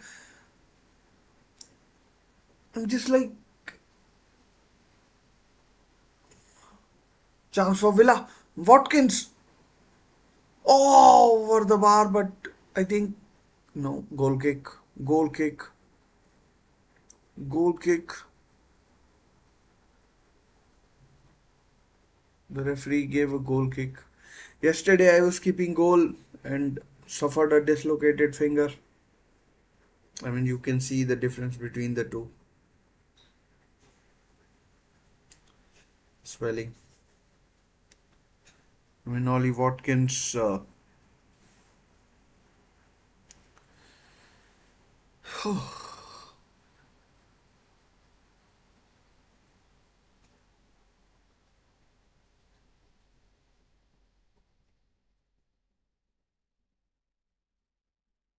Could we see John Duran, the super sub, the Colombian, the former Chicago fireman, to come and ignite the fire in this game?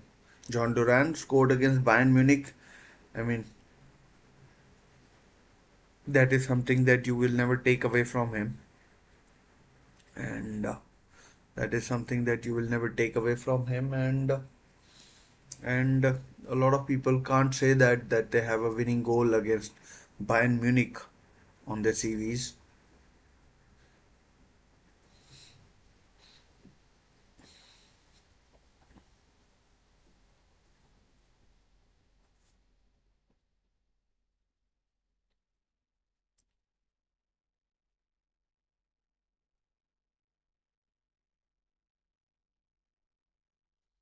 Well played, well played.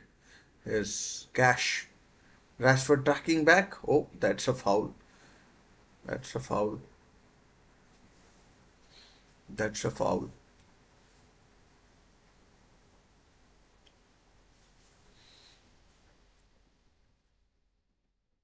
I mean, Rashford, at least he did track back. That's a positive from Manchester United's point of view. At least he did track back. And now a yellow card for Marcus Rashford, which is, I mean, harsh, in my opinion. I mean, it. I mean, there is no malice in it. It's Madueke again. Ooh, 1-1. But Madueke could have made it 2-1 too. It's Kukurea. Away by Anderson. Away by Anderson. So 1-1 between Chelsea and Nottingham Forest.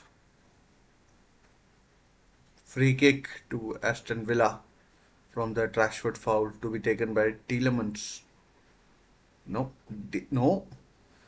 I mean, what idiocy is this?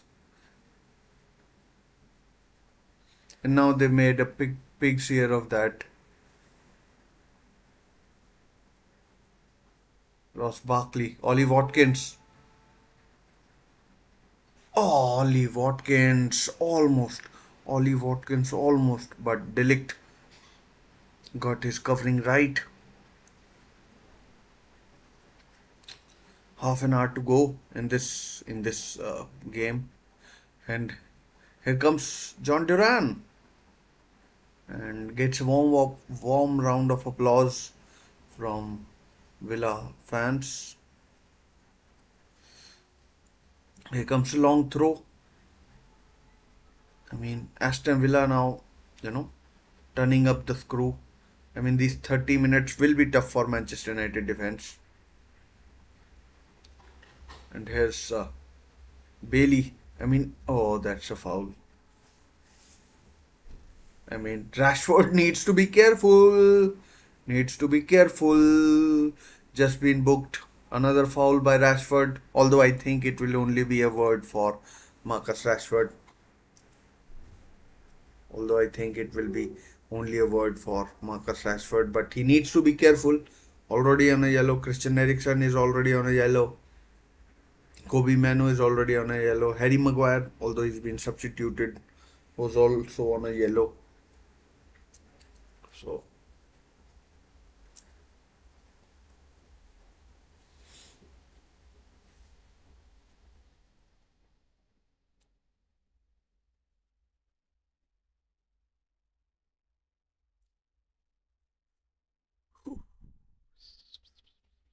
Joshua Zirkzee about to come on, and John Duran. John Duran comes on for Leon Bailey. So John Duran and Ollie Watkins in combination might have thought that Philogene might have been taken off. Jaden Philogene, that is. Let's check out while these substitutions take place. Joshua Zirkzee not yet on 1-1 between Chelsea and Forest. Free kick would be typical of Duran if he scores from this free kick. I mean, like head Satan or whatever.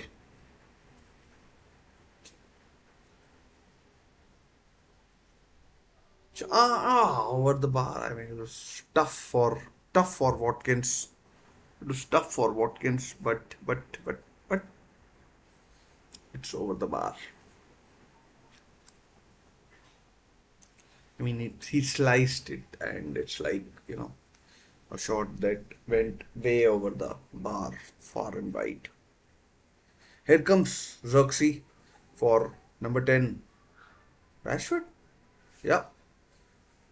Xerxes for Rashford and Anthony coming on as well. Wow. If Anthony saves Manchester United, I mean, interesting to see. And Hoyland and Rashford coming off. So,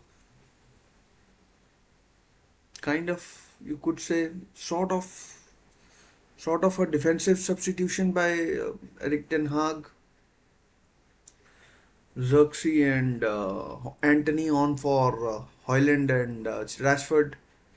Rashford, you could say because of the yellow card, but Rashford was taken off after 45 minutes in the game against Porto as well. I mean, it could be a yellow card for Cash as well, who picked up the ball. Who picked up the ball.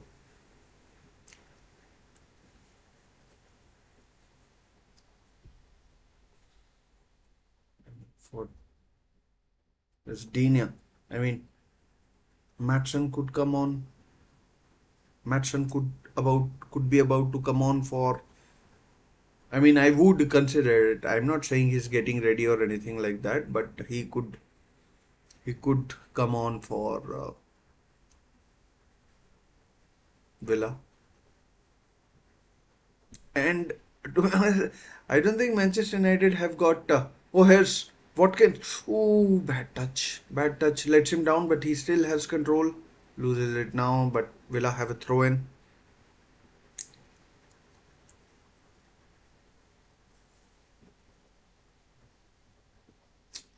I mean, this has been such a poor game. Not really many chances. Bruno Fernandes sitting deeper than usual. 1-1 between Chelsea and Forest.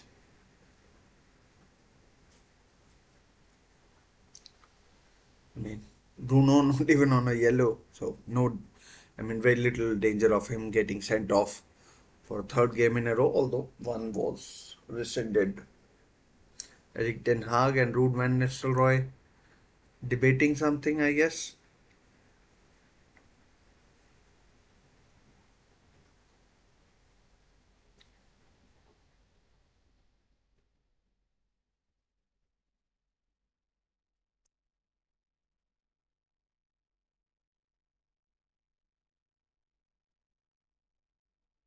Advantage played.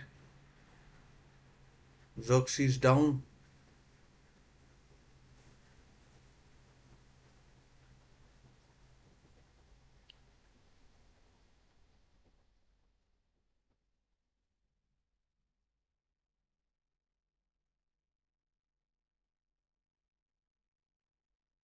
The Nacho. Can he turn up against it? Oh, free kick in a really, really dangerous area. Bruno Fernandes will fancy it. I mean, if this goes, Matty Cash again picks up the ball.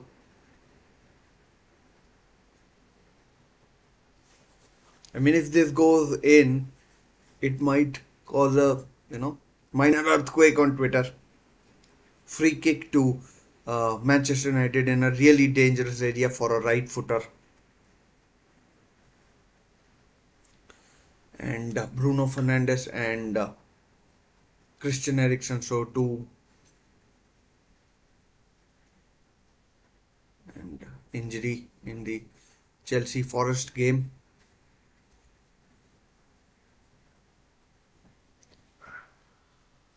I mean, this does seem like a time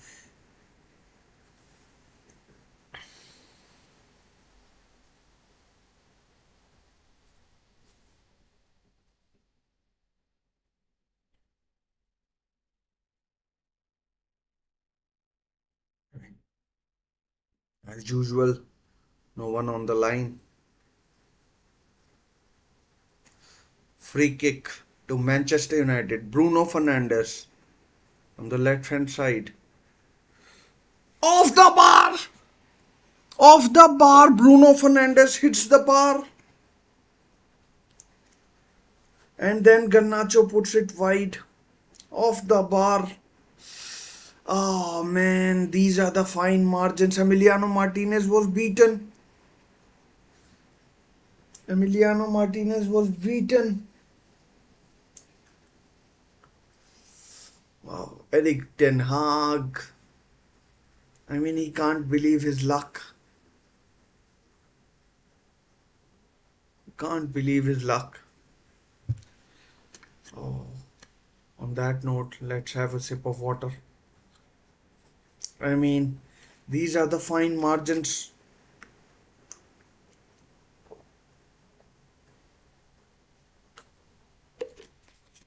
These are the fine margins on which the games turn. Bruno Fernandes and yeah, Garnacho could have. I mean, I don't think Martinez was getting to it, ever getting to it.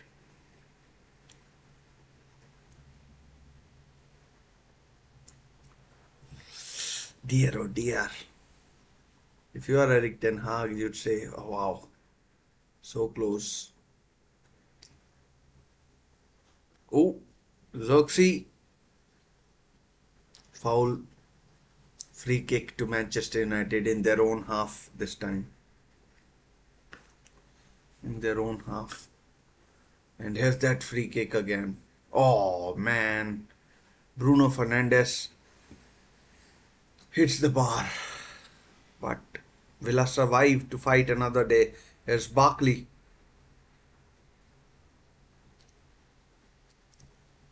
I mean, have to say Villa are missing John McGinn, Bobakar Kamara, Amadou Onana. So free kick to Nottingham Forest. Free kick to Nottingham Forest.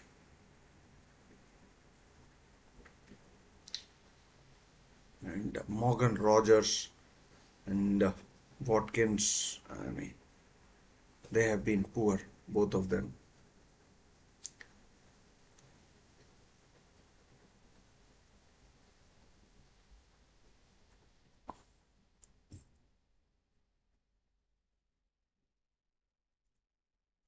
Oh, Xerxes!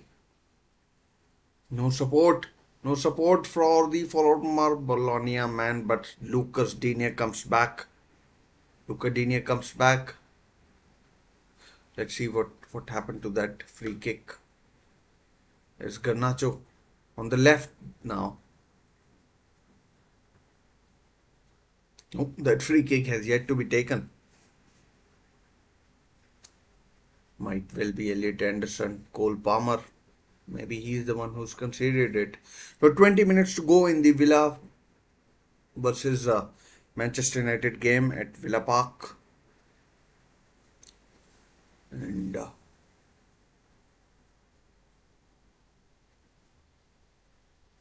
Ericsson finds Garnacho on the left. Oh, could have been an own goal. Could have been an own goal, but no. Martinez. Who's this number 16? I mean, like, what is happening in this Chelsea Forest game? It's been 2-3 minutes. Here comes Nicholas Dominga. Oh, it's Ward Prowse. Who else would you want on a free kick other than Ward Prowse?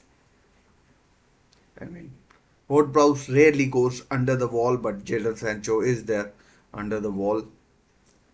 I mean, let's see if he can break the record. Here goes Ward Prowse! Straight to Sanchez. Straight to Sanchez, and it's still 1-1 between Chelsea and Forest. And now Diego Carlos. He looks like he's done. He looks like he's injured. No, maybe not injured. Konza on the bench started and has been substituted now.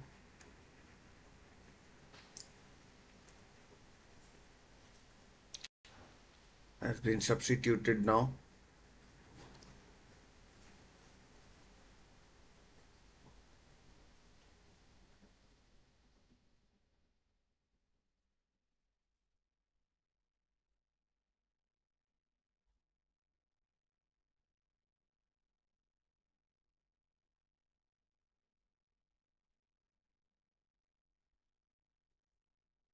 Emiliano Martinez, not sure what he's doing. Manchester United allowing him all the time in the world.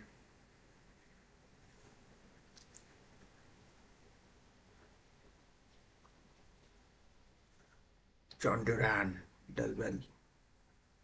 I mean, easy to recognize him with the tape that he wears. His Matty Cash. I mean, we've seen very little of Jaden Philogene. Very little of Jaden Philogene.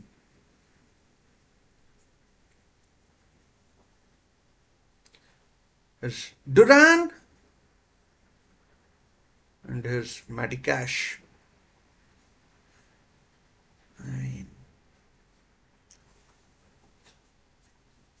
looks like it that this game will have at best one goal. That's another foul. And now Villa have a free kick in almost identical area from which Bruno Fernandes hammered the bar. And that's not a free kick. That should never have been a free kick.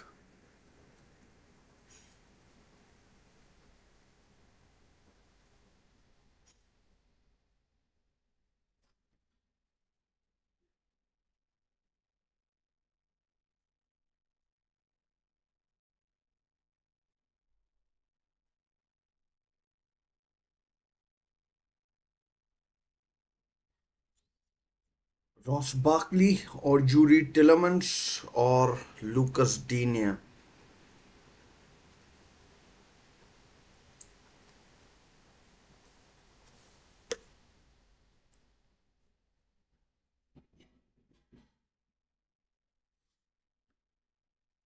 Those are the options.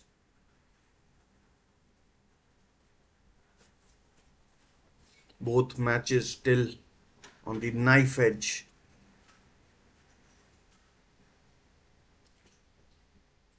Looks more like Ross Barkley. Terrible attempt. Terrible attempt from Lucas Digne.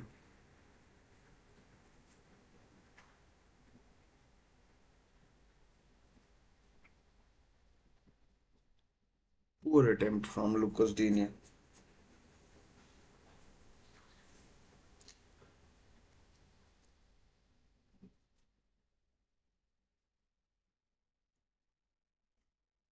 Unai Emery. I mean, this could be his second draw in a row. This could be his second draw in a row.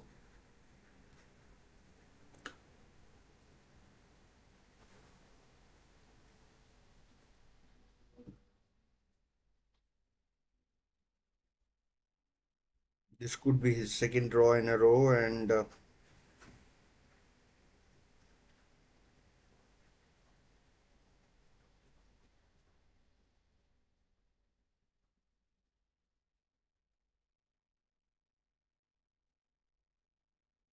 Emiliano Martinez saves an effort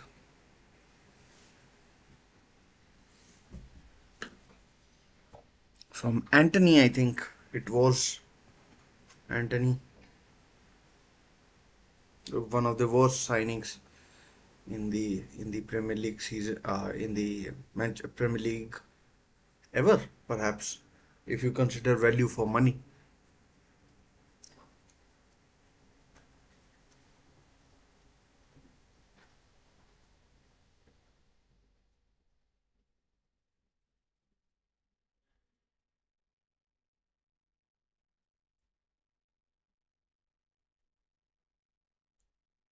Dallo, Garnacho, can he shoot? Oh, that's another foul. Oh, no foul given. It's Kobe Manu. Ganacho. Oh, what a bad touch that was. John Duran.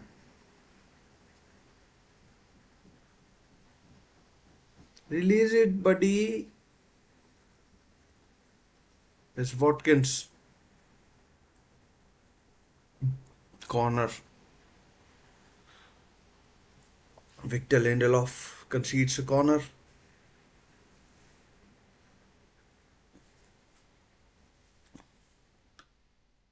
Nil nil. Triple substitution for Nottingham Forest. Morata? Oh, Nottingham Forest down to 10 men.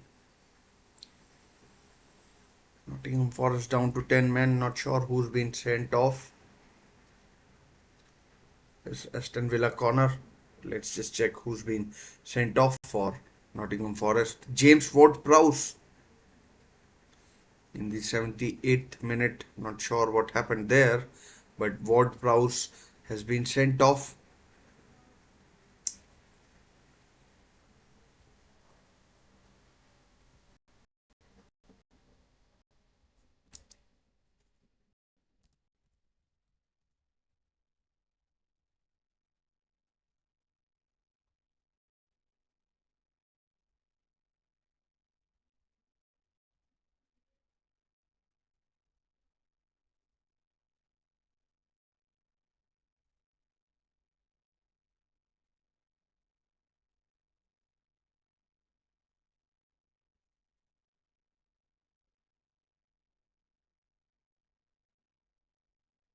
Still 1-1 between Chelsea and Nottingham Forest.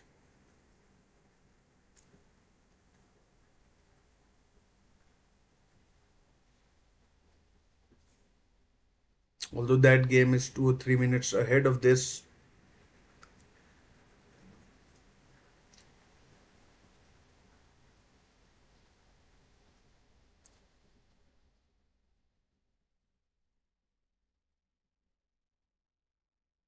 A good ball. Lucas Digne. Man, I've not seen so bad passing. Is Garnacho in his own half, though. Is that right?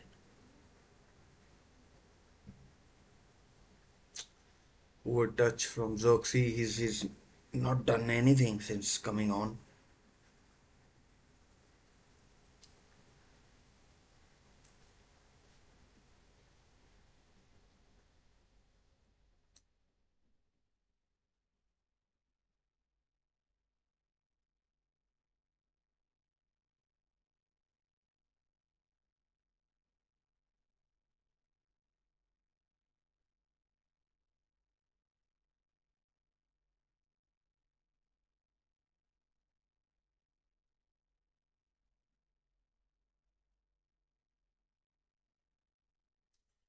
John Duran. I'm like, I know he's confident, but that was testing it, testing the limits of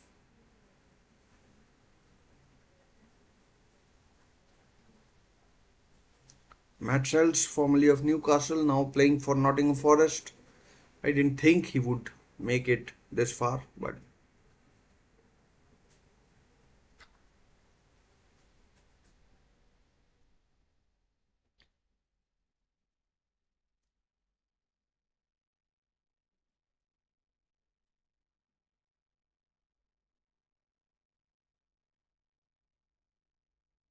wayward pass, wayward pass.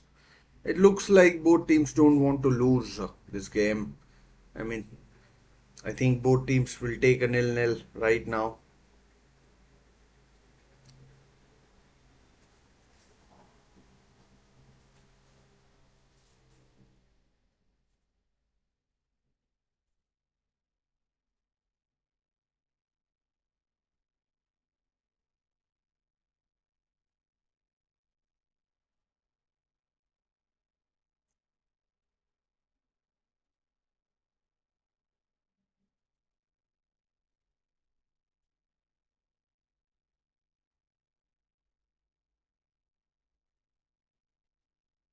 Lucas Digne, can he cross?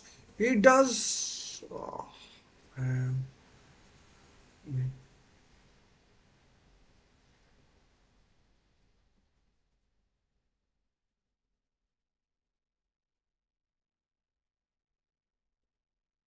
Manchester United under pressure in the last few minutes. I mean, Manchester United have made four substitutions already, so they still have one left up their sleeve. Casemiro or Ogate, maybe.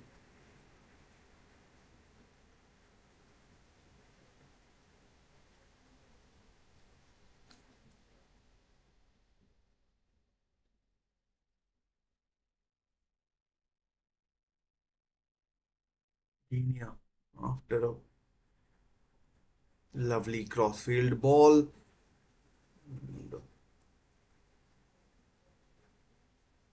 I mean, Aston Villa are the team that are pressing now for for that elusive goal in this game. And here comes Ian Matson. I mean, surprising that he and Casemiro is coming on as well. Wow, wow. As I told you, Casemiro is coming on for Kobe Manu, and surprising that he's recovered so quickly. Surprising that Kobe Manu has recovered so quickly. So Casemiro and Matson coming on. Casemiro for Manchester United, Matson for Villa. Last few minutes. I mean, I think Manchester United had their heart set on a nil-nil and a clean sheet. And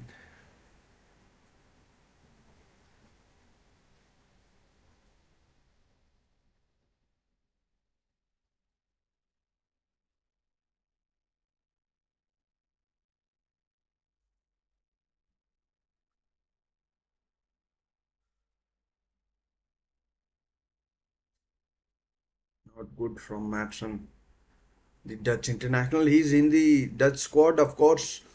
Next weekend, no Premier League football, no European football either. It's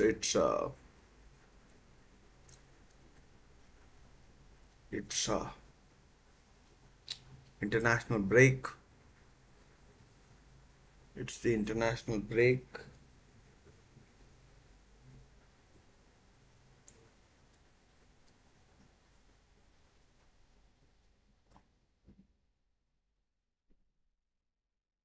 There's Garnacho on the left. I mean, blocked. But Manchester United showing once again that they are not toothless entirely. Bruno Casemiro.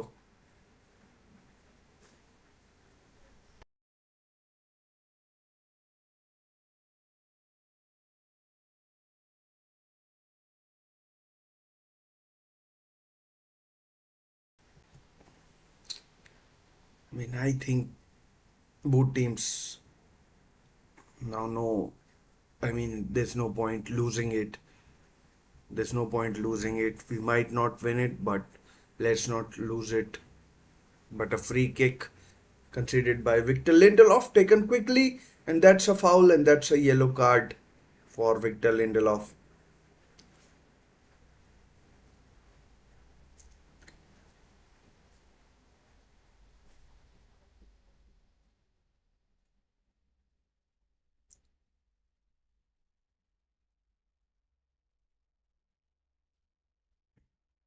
He brought down Morgan Rogers. Probably knew the dangers. A lot of yellow cards.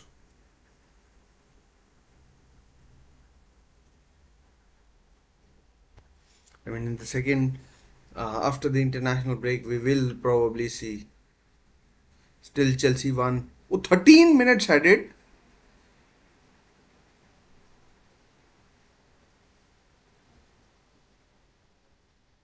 13 minutes added. Holy crap. 13 minutes of added time in the Chelsea versus Nottingham Forest game. By the looks of it, this game will have a few extra minutes as well. Another stoppage. Referee needs attention with this equipment. I mean, 13 minutes. Where did those come from?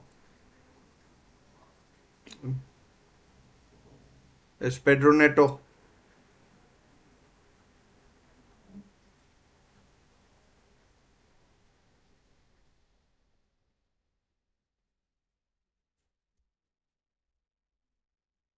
Eric Ten Hag talking to one of his assistants. I mean, 13 minutes. I mean, last year it was, I mean, not beyond the realms of possibility. Sir Alex, he had an excellent record at Villa Park. It was like, mother, I mean, like it was the second home, the kind of record they had. I mean, Manchester United back then had a good record everywhere, apart from maybe Anfield.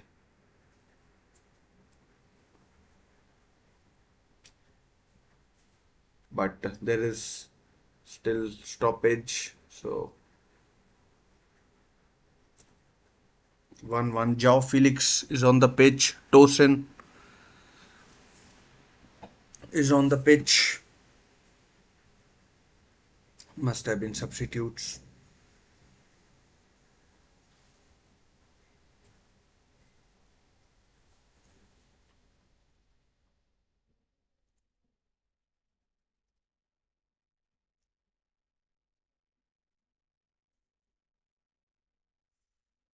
That is taking a long time. Long, long time.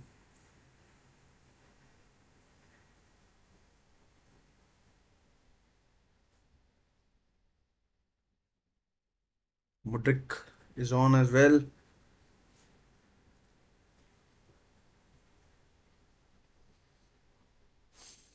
I mean, we have had about 3 minutes of this stoppage.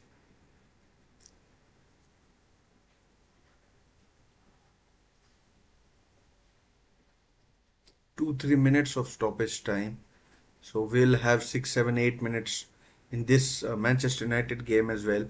Still 10 minutes to go in the Chelsea game.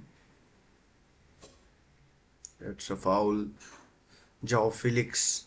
Caicedo, the captain. Caicedo, the captain.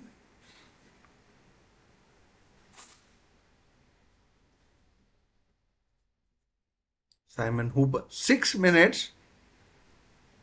I mean, dear, oh dear, we've had 3 minutes of.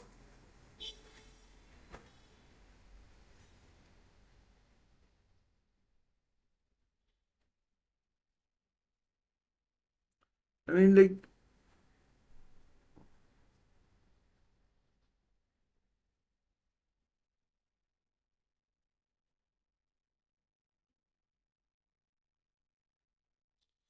what a save, Robert Sanchez. I mean, Ola Aina, I think it was. Oh dear, oh dear. Oh, great save, Cells! I mean, in the matter of seconds, it's been two great saves from both keepers. Corner taken quickly. Over the bar again, great save, Cells. 8 minutes to go.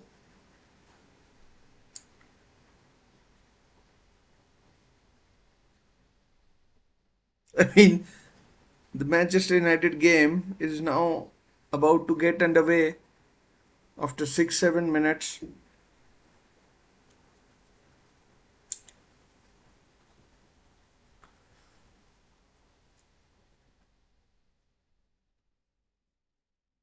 As Philogene,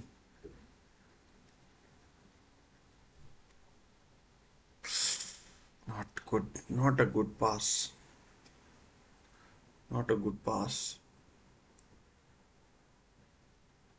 As Chelsea,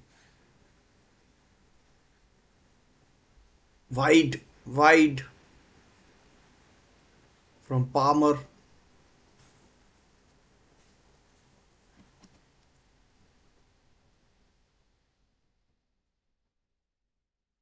Chance, match.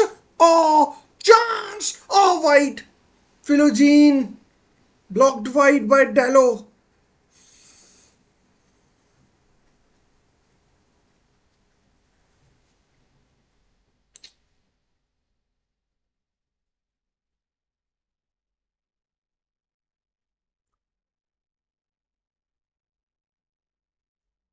Onana was probably beaten. Unai Emery ruse his luck probably.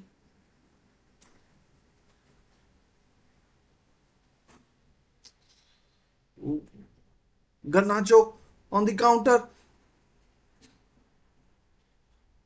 Oh, excellent block by Cash. All is forgiven. All is forgiven. Garnacho couldn't find a pass to. I'm not sure who it was on the left hand side. Bruno probably. But a corner to Manchester United. A yellow card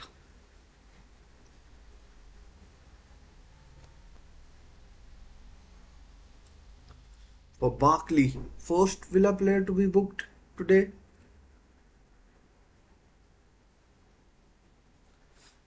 I mean, not sure who lost the possession, but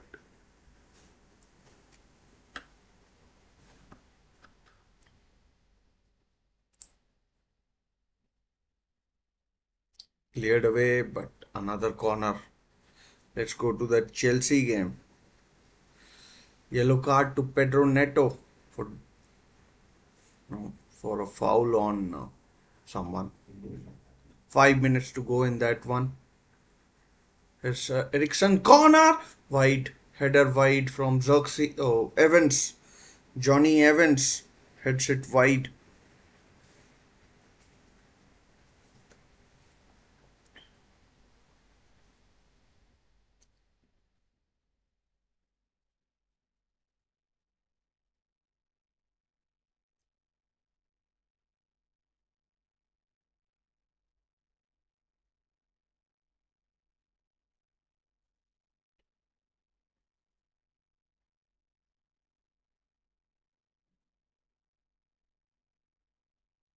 And then again Chelsea attacking. About 4 minutes to go. Tosin.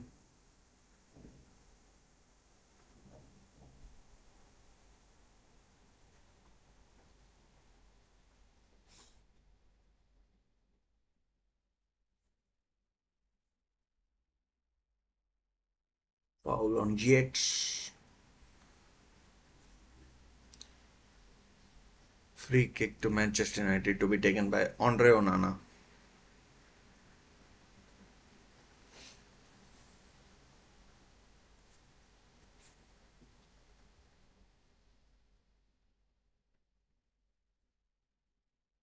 Manchester United keeping pressure on.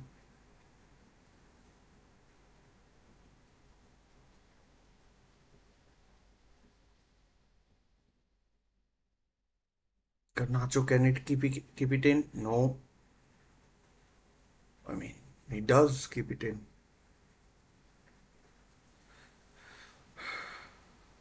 I mean, 6 minutes. I think 8 minutes will be played now.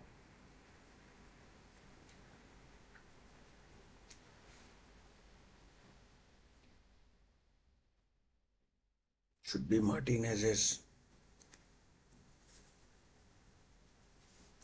Chelsea game going on. Neto overhit.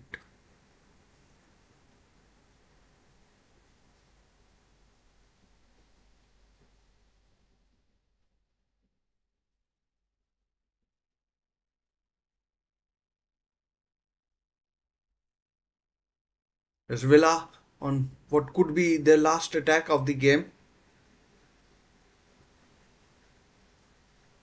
As Tillemans.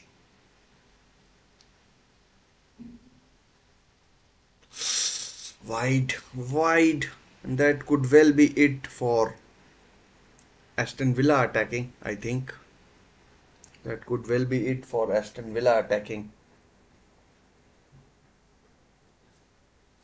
The Chelsea game is still ongoing. and I mean Fofana with a foul. About 12 minutes to go in that Chelsea game. Oh, 2 minutes to go, I mean, or 90 seconds. Let's call it those. It's full time.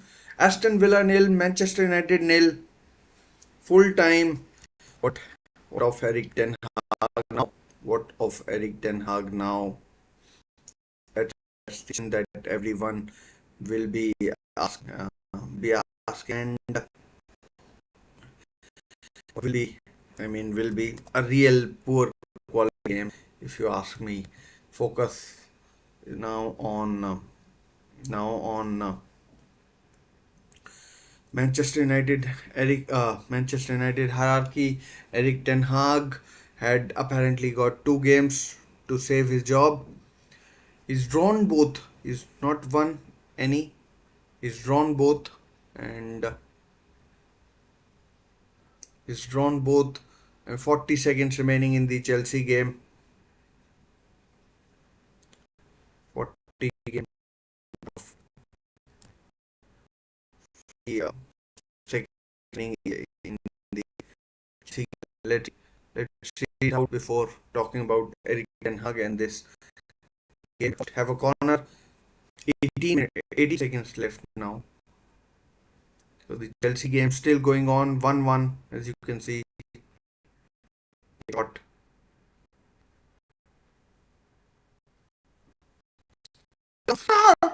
oh, what a save, Sanchez! What a save by Sanchez from Jota or Hota, however you want to call it. Another corner. He's made 2 terrific saves in just added time against 10 men.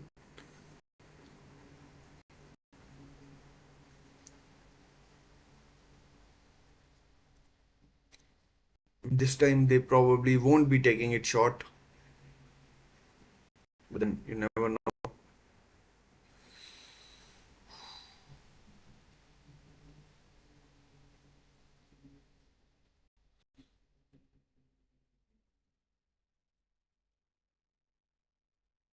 And that should be it.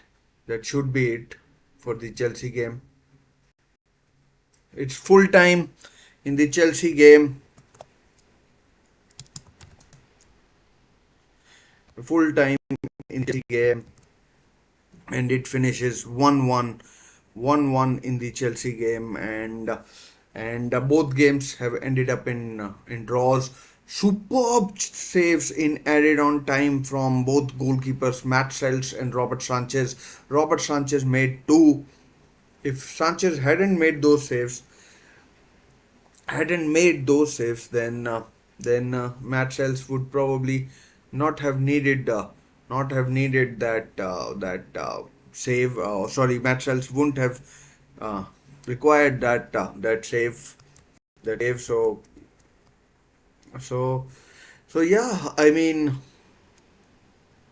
So yeah.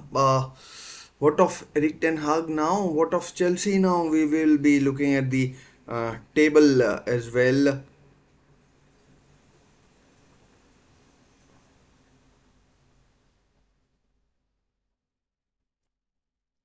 And we will be looking at the table as well, and we will be looking at the table as well, but we'll see what happens. It's a nil-nil.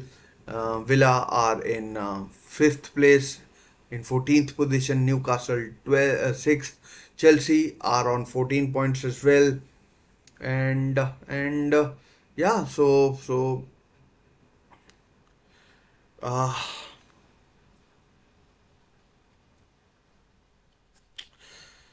so yeah, decent result, I'd guess, from a from a from a decent result from Eric Ten Hag point of view. Apparently, he had 2 games to left to save his job. He hasn't lost either.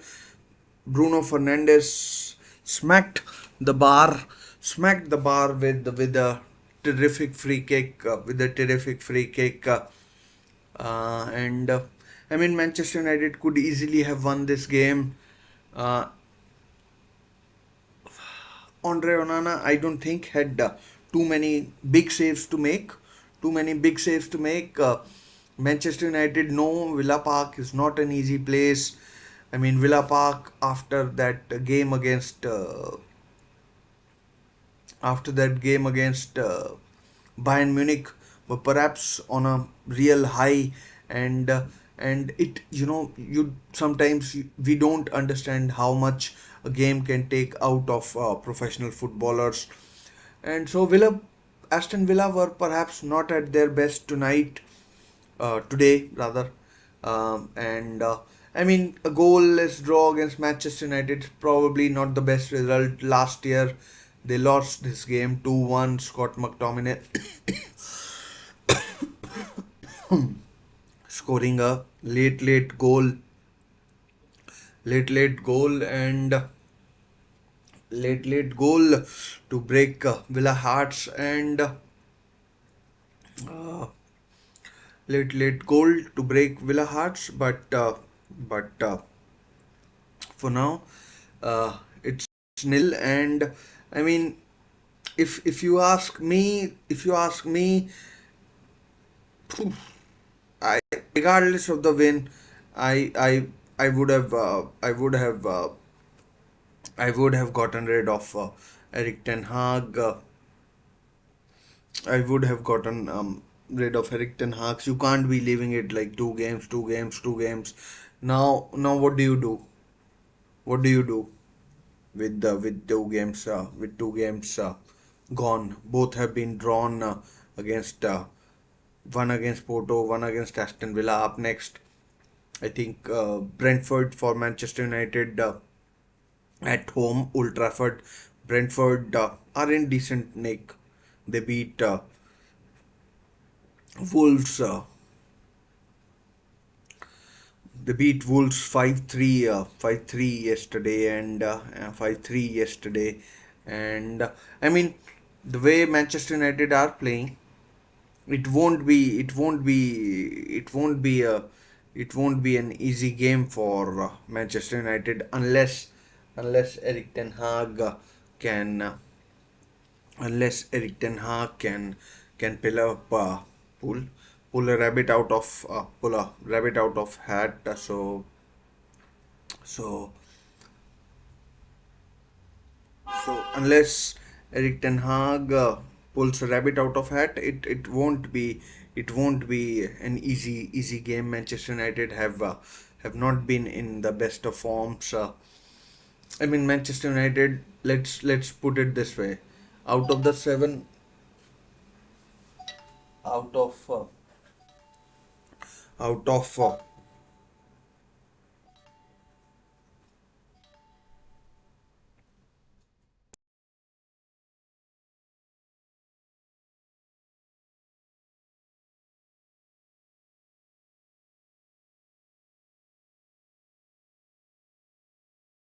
so I mean, unless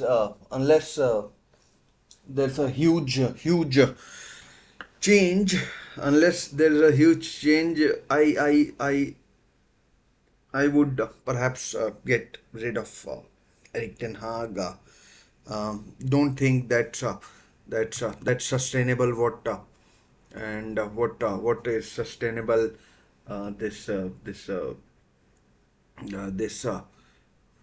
This this way it's sustainable. Um, so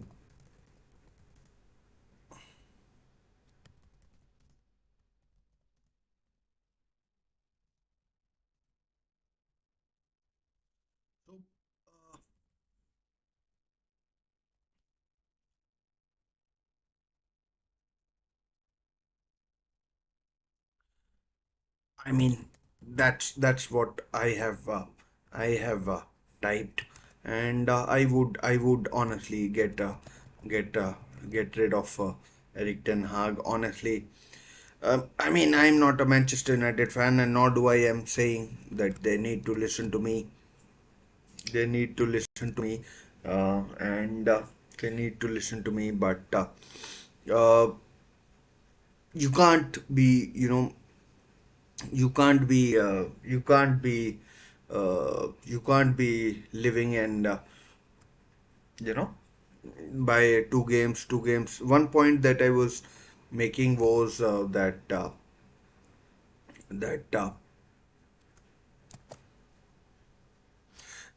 if you look at Manchester United's 7 games, though they've only won two, one against Fulham and one against Southampton.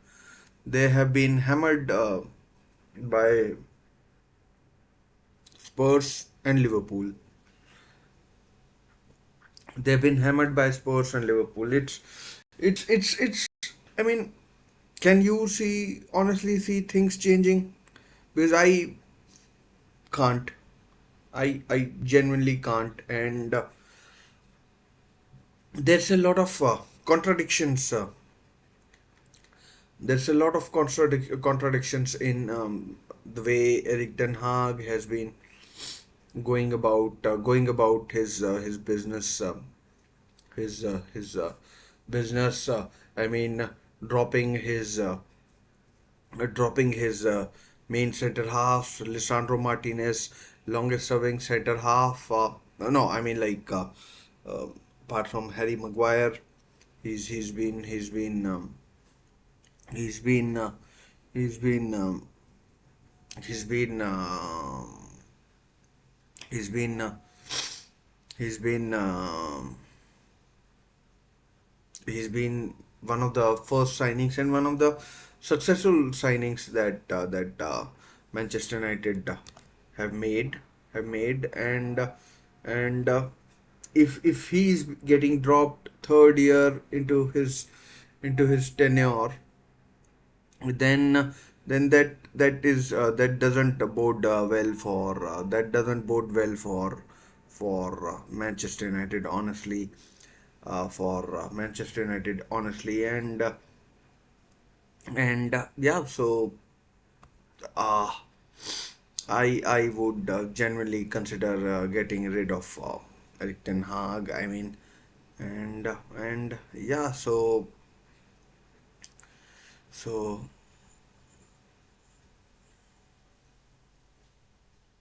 as I said, I would consider getting rid of Erik Ten Hag.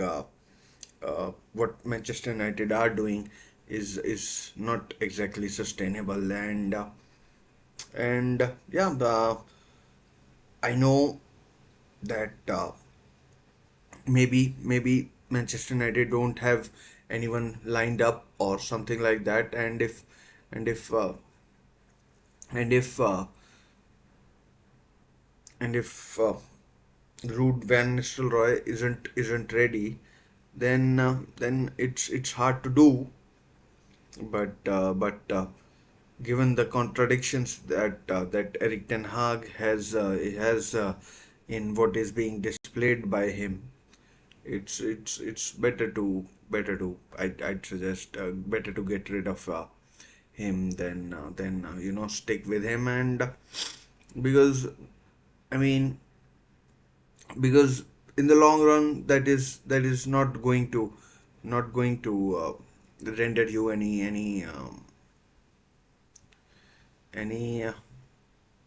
any positivity, if you ask me, and uh,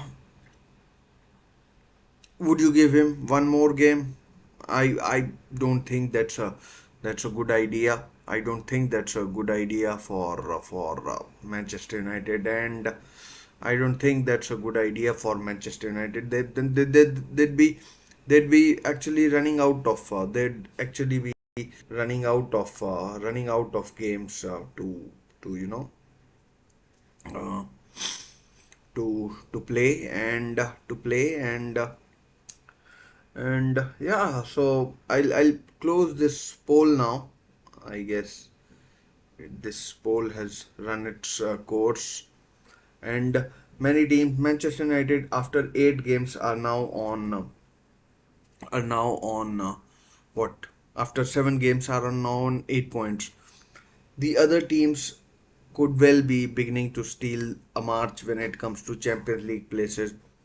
Manchester United could well win the Europa League and qualify, but could qualify for the Champions League, because if they don't, there is another penalty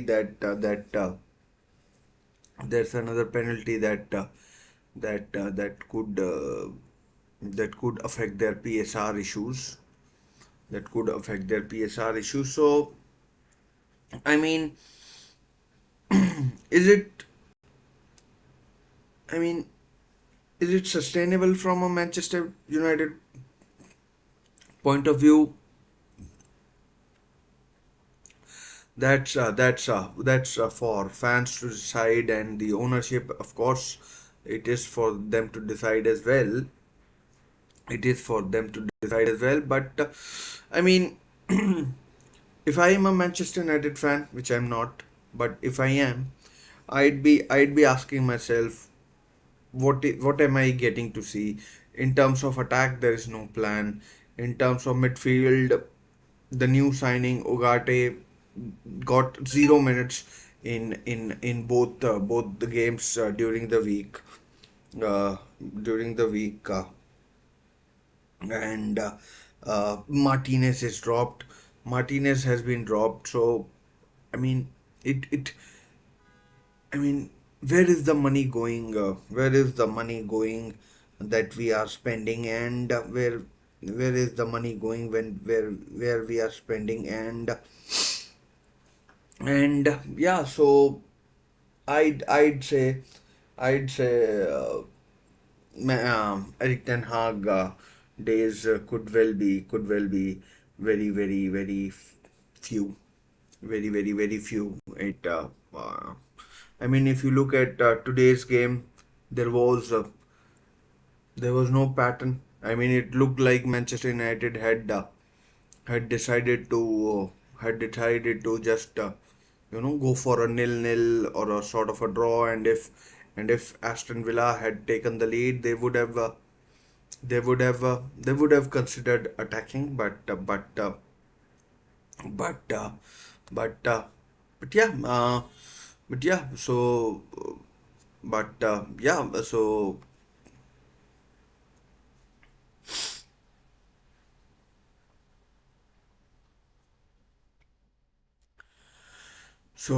yeah,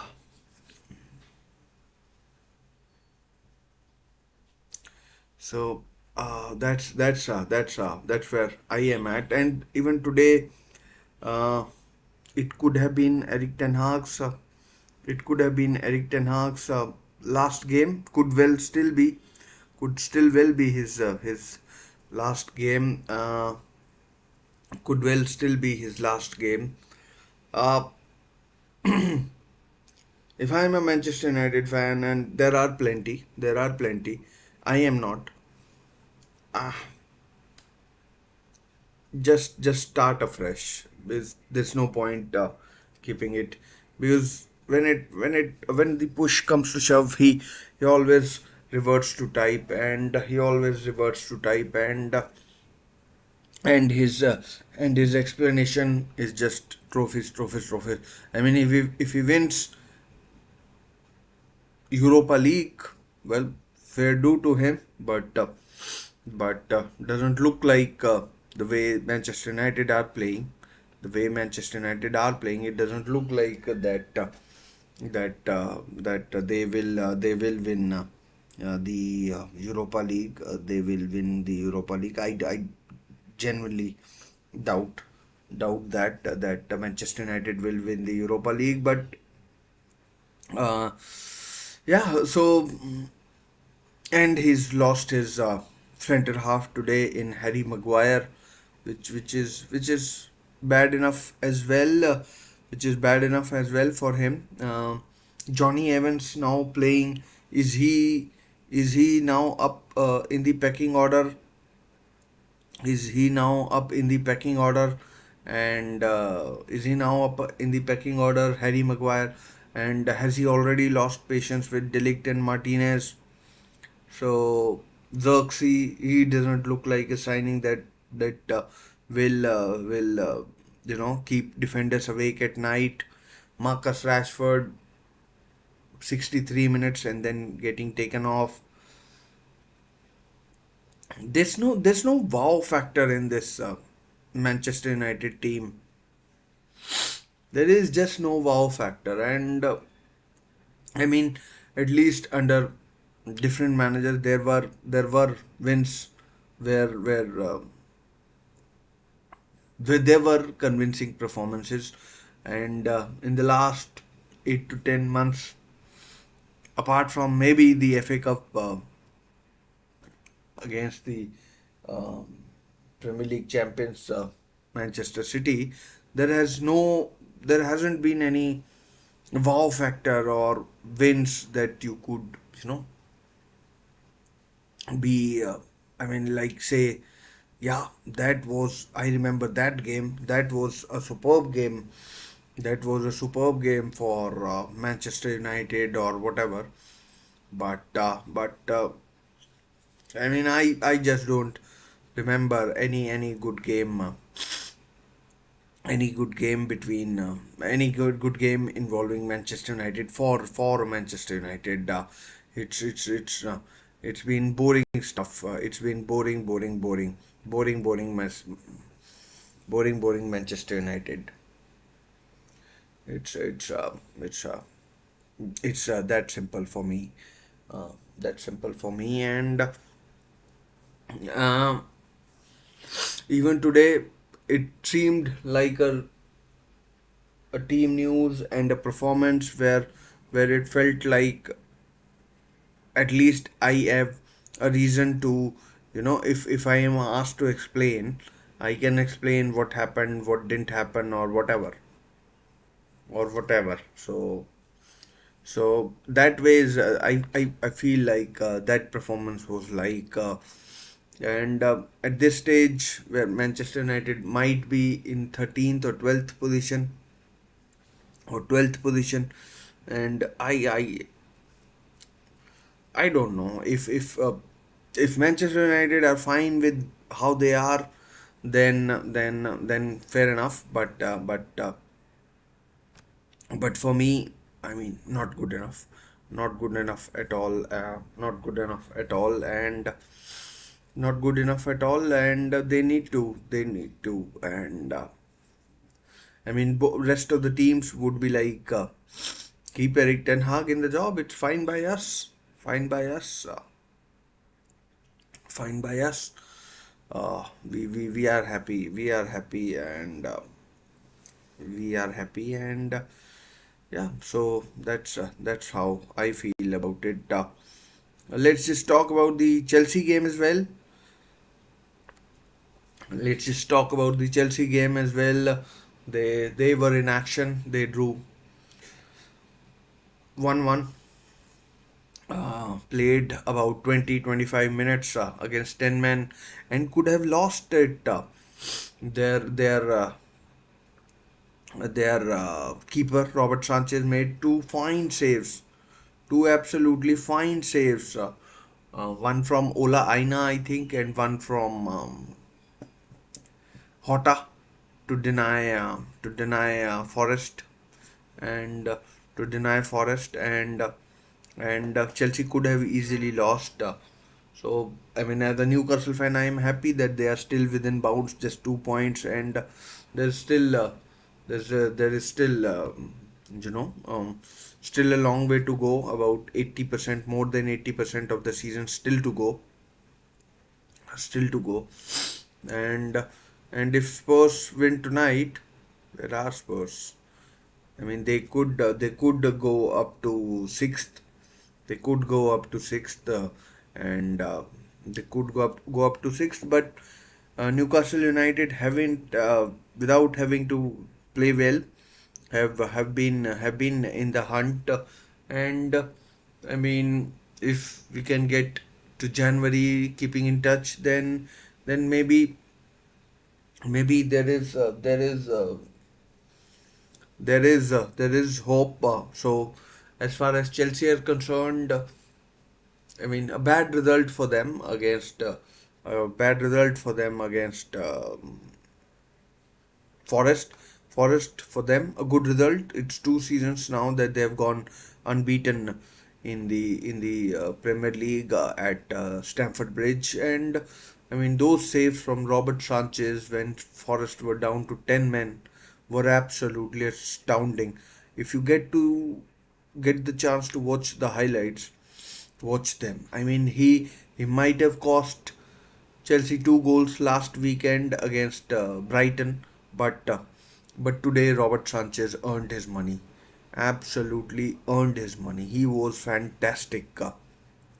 He was a fantastic. He was fantastic for Chelsea, and I mean Ward-Prowse getting sent off was I mean perhaps not ideal. I mean not ideal definitely, and was not ideal definitely, and yeah, I mean Chelsea now the Conference League has started, the Carabao Cup as well. They have got Newcastle United in the Carabao Cup at St James's Park.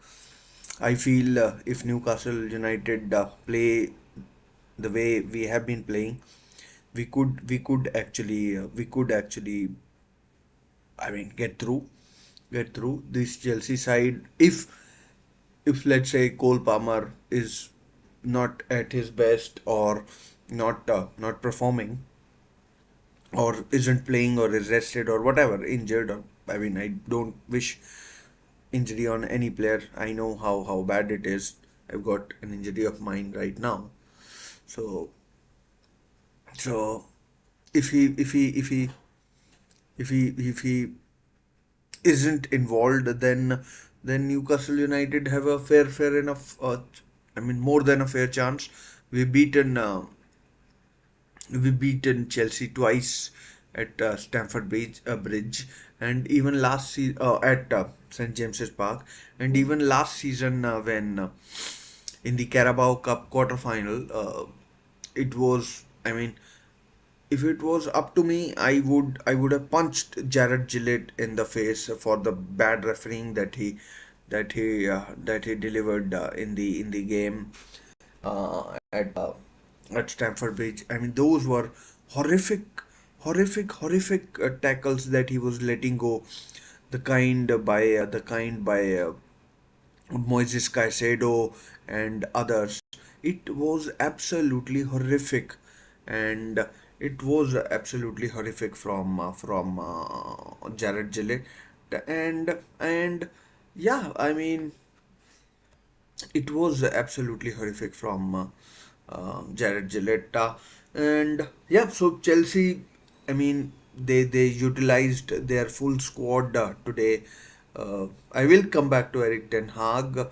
They did utilize their full squad today. Pedro Neto, João Felix, everyone everyone was involved. But for me, Forest stood up and got and were counted. So Premier League, the cream is rising. The cream is rising to the top. The cream is rising to the top, and as uh, as the season enters the winter season, when the rainy season, I mean like the rain gets colder, and people and players start playing with their gloves on, that uh, that uh, that that will be remarkable as well. And we have so many good teams in the Premier League, and unfortunately Manchester United are not one of them, and not one of them, and are not one of them, and are not one of them, and I mean I'm pretty sure during the week we will hear certainly a few things about Eric Ten Hag. Tottenham, their game is about to get underway at the Amex against Brighton and Hove Albion. Mm, part of me wants Brighton to do well. Part of me wants Brighton to do well, and and Brighton, if they win, they also go above Newcastle. So, I mean, let's hope for a draw then. Let's hope for a draw then. Have got Newcastle have got Brighton up next after international break at home. I expect Newcastle United to fare well in that game. And yeah, Eric Ten Hag. Coming back to Eric Ten Hag, I don't know what will happen with him. I don't know what will happen with him, but as I made my point, my mind pretty clear. If I were Manchester United, I would want him gone because you can't be living off from one week to another. There's no long-term planning as such, and if Manchester United do want to be taken seriously, in my opinion, people will tell you otherwise. Although they, if although there are other issues that Manchester United tackle as well. Like for example, get rid of I would get rid of Rashford, Bruno Fernandes. He has recently signed a new contract. So he isn't going anywhere fast. And who's going to pay that kind of money for that kind of player with that kind of age profile? So uh, yeah, that needs to be taken into account as well. So yeah, I mean, it's up to Manchester United to either be taken seriously or just be also rans. Which in terms of Premier League, they have been over the last few years. Although they did come second, but that was that was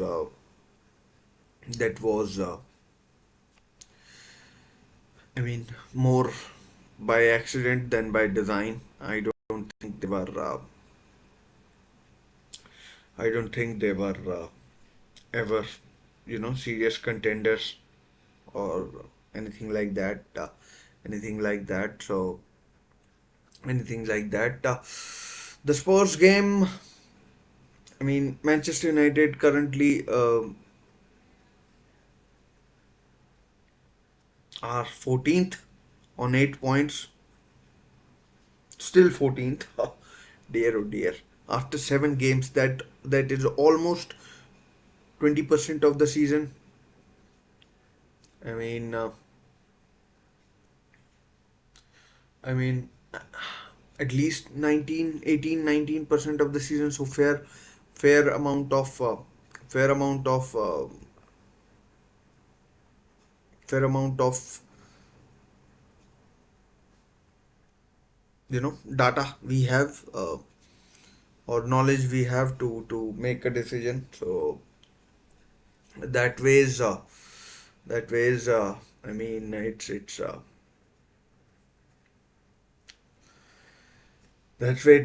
ways it is. And Manchester United, imagine when the going gets even tougher in terms of games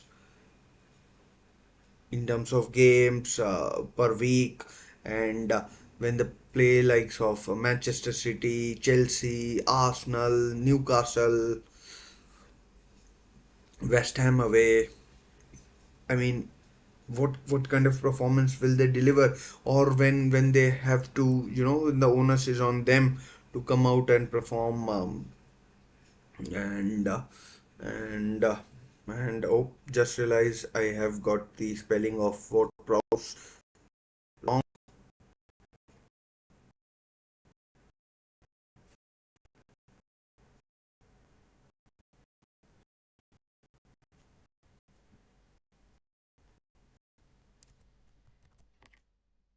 Just realized I have the spelling wrong. Anyways, corrected it now.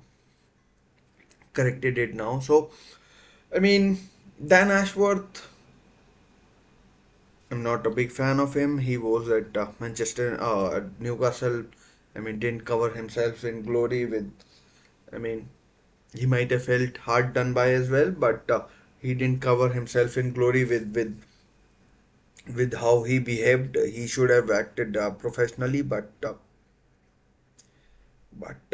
he was what he was, and uh, and Omar Barada.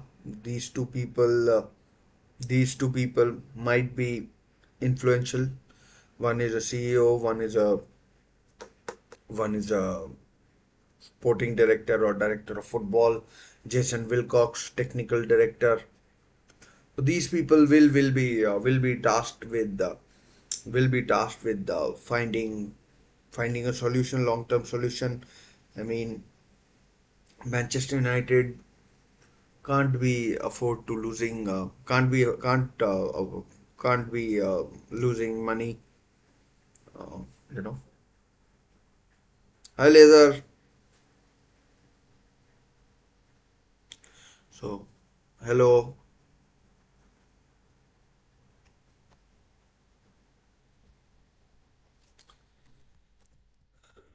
hello. Yeah. So yeah. They can't be losing money and failing to qualify for the Champions League. They'll be losing money one way or the other. These players aren't growing in value. Aren't growing in value. I mean, their value isn't growing. In fact, if anything, they are losing money. So I mean, tough decisions are required for Manchester United, and and yeah, we'll see what happens. But up to Manchester United hierarchy to to find a solution. Nil-nil between Spurs and Villa, Spurs and Brighton till now.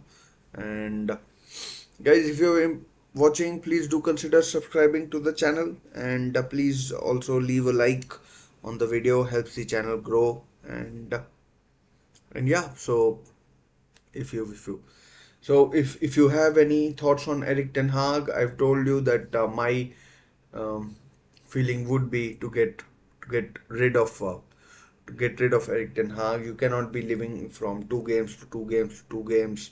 Now, what will you do? You will look at the Brentford game, the Fenerbahce game, the West Ham game. So that ways, I mean, it's it's uh, it's something that it's something that it's something that Manchester United need to take a call on. Uh, Sir Jim Ratcliffe, who owns the question is, could uh, could uh, could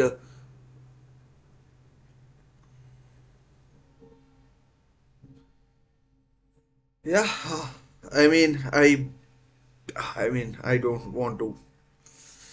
I mean, anyways, I'll just continue on. So, if, as I was saying, you cannot be living from two two games to two games to two games, and yeah. So that's my point of view, and yeah. So uh, Glazers, they could have a big say. I mean, by all accounts, it's it's it's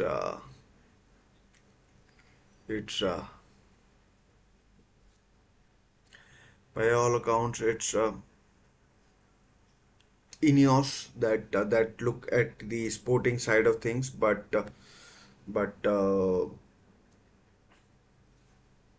I mean Glazers look at the commercial side of things, and if there is a sum of money that is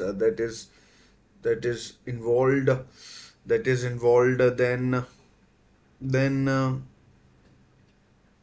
then Glazers will have a some sort of say, will have a some sort of a say in how the fate of Eric Ten Hag pans out.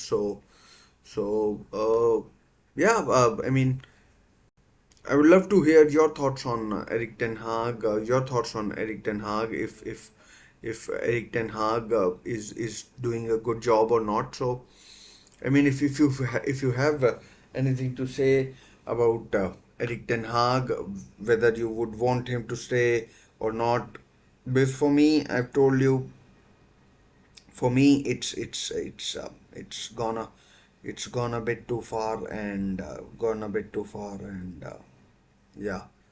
So do let me know in the chat, if you think Eric Ten Hag should remain should remain as Manchester United manager, should remain as Manchester United manager. But yeah, his tactics not necessarily good enough, in my opinion.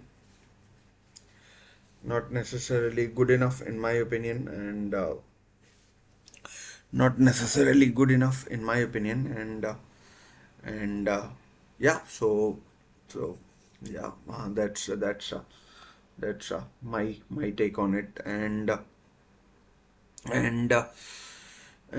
that's what I want to say. His tactics, his demeanor, his everything is not something that I am fond of. Not that I care, but not that I care, but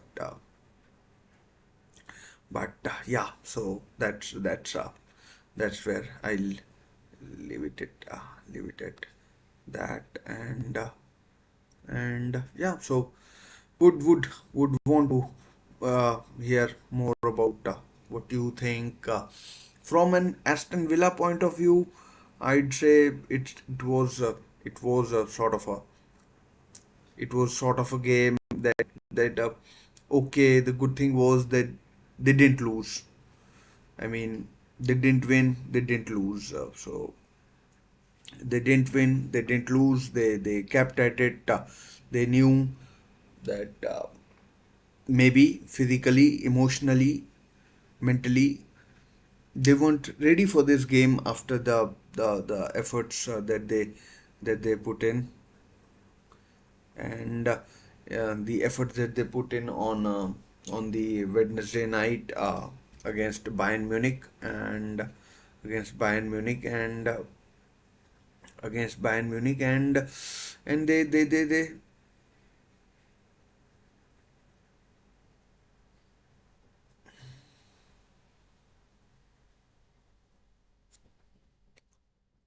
and and and yeah. So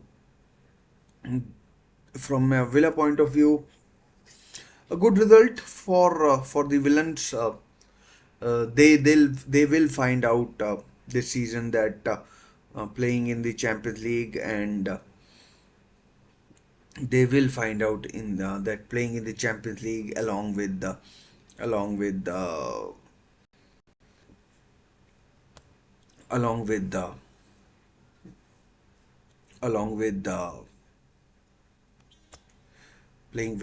playing in the Champions League along with Premier League and two domestic cup competitions isn't easy, especially with the expanded Champions League format, and it's not going to be easy with the expanded format, and emotionally it could take a lot out of them.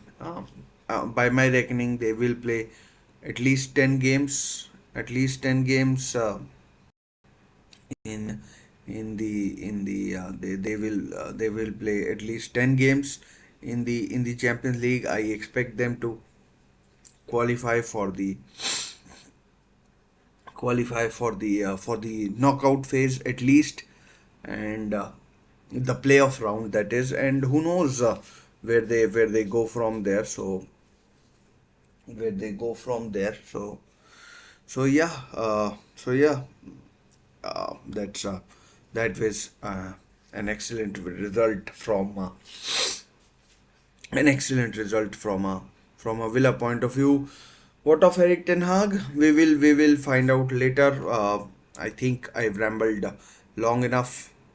I think I have rambled long enough, and I'll take your leave. It's almost been 4 hours since I've been talking, and I don't have anything else to say. I don't have anything else to say. So I would uh, I would take your leave now, and see you in a video, and we'll probably see you in a video not long not long after, and and yeah. So and we'll see you soon enough. So let's see what happens, and till then, take care, stay safe, bye for now.